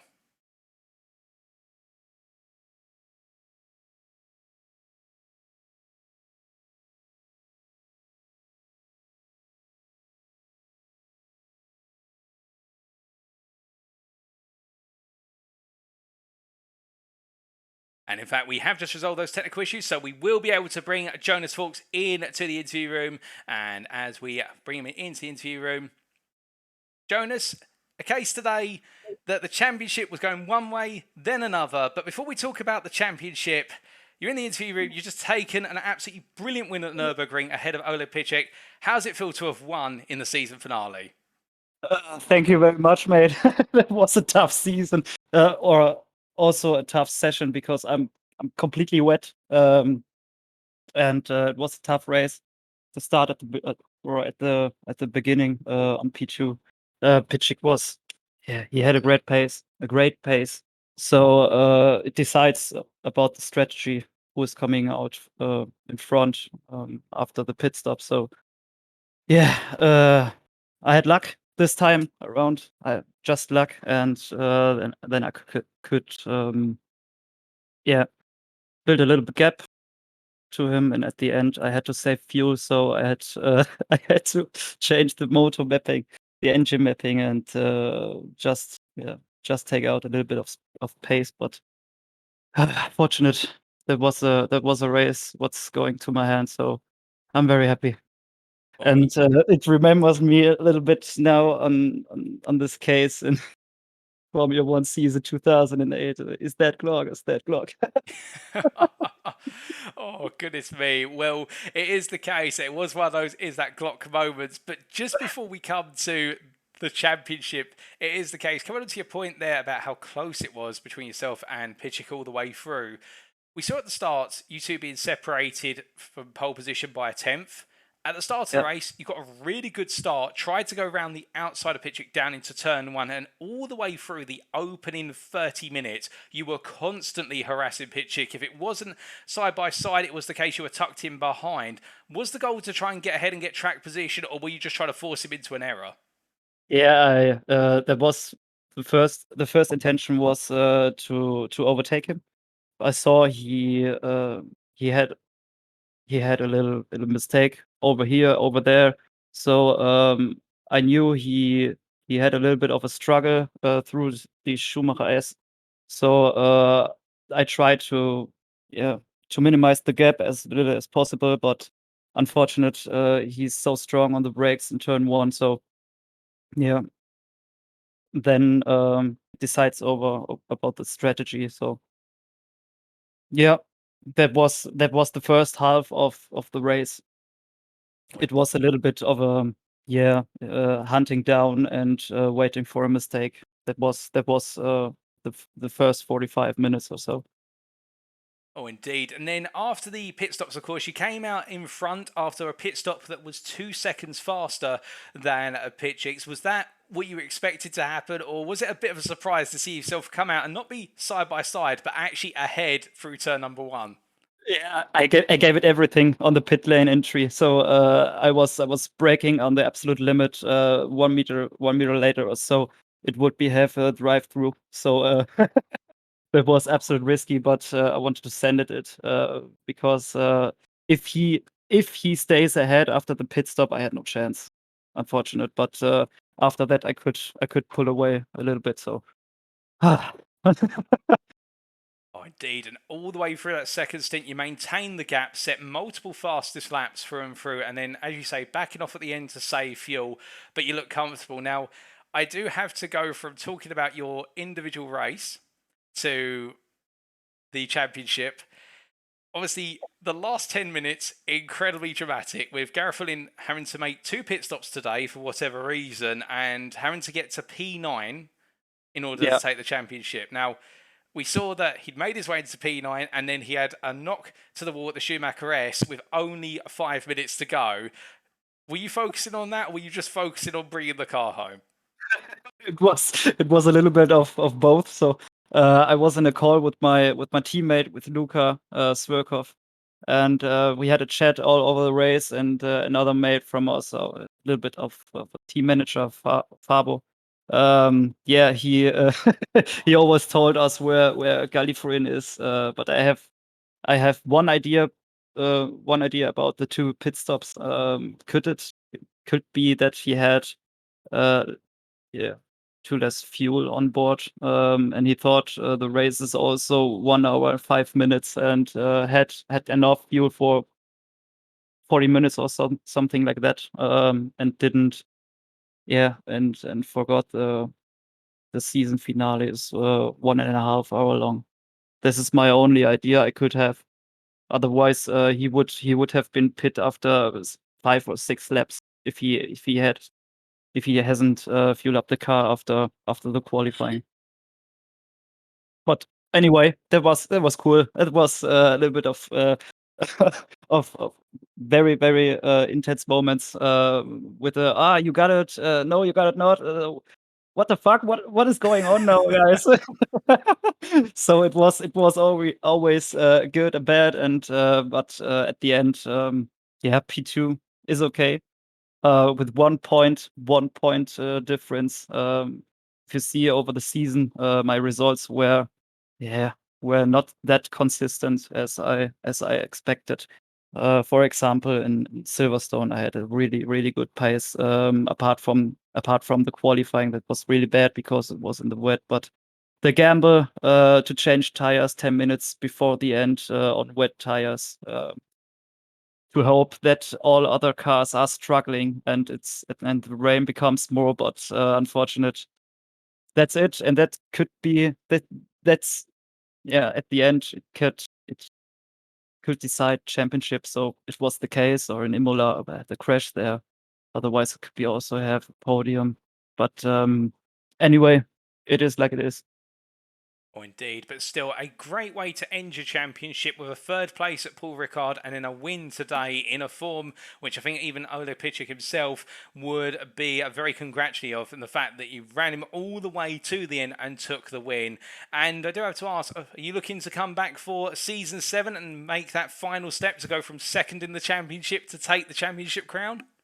I have to look and wait because the the original plan is to have a little break over the summer because I'm completely wet. It's very warm here in Germany with temps over 35 degrees, so it's very hard to race here. And yeah, just wait. I think about it a few days, but yeah. Strong strong from Ole all the way around. Just to say that, and yeah, the whole season, and the whole group from ERS. Big thank you to you, to all of you, and also to through the field of the different drivers from different countries. I think you noticed also that we had yeah, all drivers all around Europe, Russia, Ukraine, and it was so harmful. It was very, very cool, and also a good atmosphere also in the chat. So big thank you to that for that. It has been a pleasure, I have to say. Oh, indeed, and it's been a pleasure seeing you race out on the circuit, Jonas. And whether you come back for season 7 or give it a break whilst you let those temperatures cool down, we do wish you all the best in your future endeavours, and we do look forward to seeing you back out on the circuit at some point in the future. But Until then, congratulations on your win today. It wasn't to be in the championship by a single point, but still a brilliant and well-earned second place in the championship. Congratulations once again, and have a lovely rest of your evening. Thank you very much. And also, you did a great job around the season as a commentator. It was, it was very, very cool. Oh, well, Thank much you for that. appreciate it, and all of us at ERS do appreciate it. So, I wish a good night and see you soon. I'm coming back soon. I don't know in season 7, but we're coming back soon. I'm sure. Well, we look forward Yeah. to it. All right. Wish you a good night. So hearing that from Jonas Fawkes, very happy, but also mixed feelings then we talked about the championship, which is completely understandable given how close he was to taking the championship crown, only to see it disappear by a point literally in the final minutes when it could have gone one of two ways. But still, I do like his attitude. I love his upbeat spirit on the whole when he takes the reflection. I do think, whilst we may not see him in season 7, he will be definitely a driver to watch out for in future seasons. And when he does come back full force, you can imagine it could be a fireworks. And indeed, for what is Jonas Fawkes, we could see a new champion crown later on this year, but we'll have to wait and see. Now, unfortunately, ladies and gentlemen, it's the case that I was only able to grab Jonas Fawkes with Ola Pitchik and Vasi Grammer unavailable for interview or comment. But just to talk a little bit about Ola Pitchik firstly, and talking not about him behind his back unfairly, it is the case the Ukrainian driver had a very mixed season in terms of performances. The majority of his performances being top 5 finishes, to be fair, with the 4th place in round number 1, the 5th place in round 3, the 5th place in round number 5, and also the 2nd place today. But a 13th place finish last time at Paul Ricard, and also a 44th place finish in round number 2, albeit that one being discounted in terms of drop score, undermining what was quite a strong championship campaign, but still consistency on the whole rewarded him very well. And indeed, I think it is the case that it was pushed to the limit today in chasing down Jonas Fawkes, but it wasn't to be.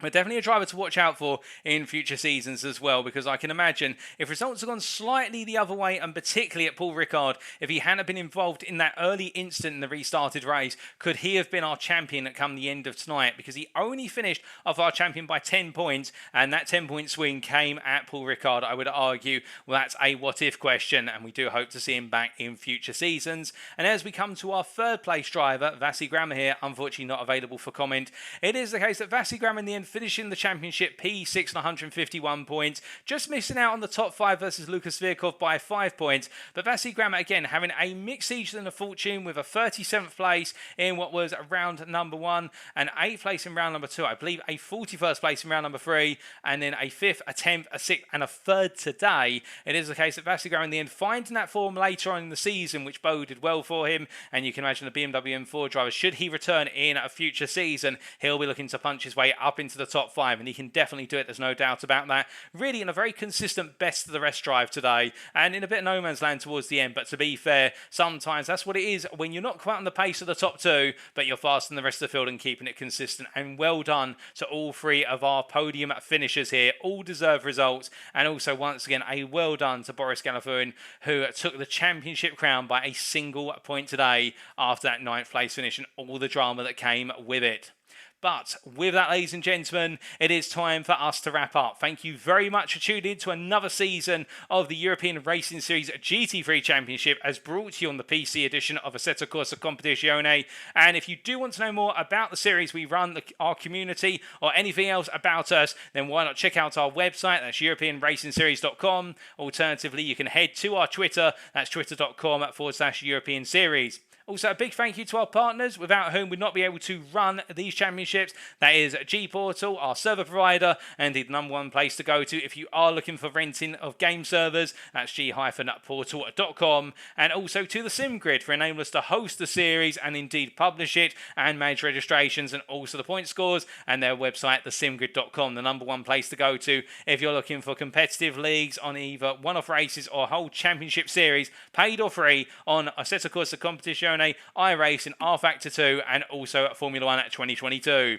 But now, ladies and gentlemen, we must pack up our bags and say farewell to Season 6 and instead get ready for Season 7. It kicks off in a week's time. Another number of rounds, 7 rounds of racing in the GT3 class. It all starts on Wednesday, the 27th of July. We have spaces still available, and if you are tuning in right now and thinking, I want to take part in that for only 10 United States dollars, you can have 7 rounds of hot, fast racing action, and indeed live stewarded and post-race stewarded. And as we have seen over the course of Season 6, the championship continues to deliver season on season, and you won't want to miss it. As to who's covering it in terms of commentary and whatnot, we can't confirm at the moment. European Racing Series, that's still being discussed, but you can imagine all the racing action will be brought to you live. It'll be live commentated, and you won't want to miss it here on the European Racing Series Twitch channel. Indeed, that is twitch.tv/European Series. But until then, from all of us, ladies and gentlemen, thank you for tuning in. We have been the ERS. I've been your host and commentator, Paul TX141 Walsh, also known as Britain a Spit. And until next time, remember to stay safe, stay smiling, stay cool in those hot temperatures, but most importantly, remember to stay on track. Good night.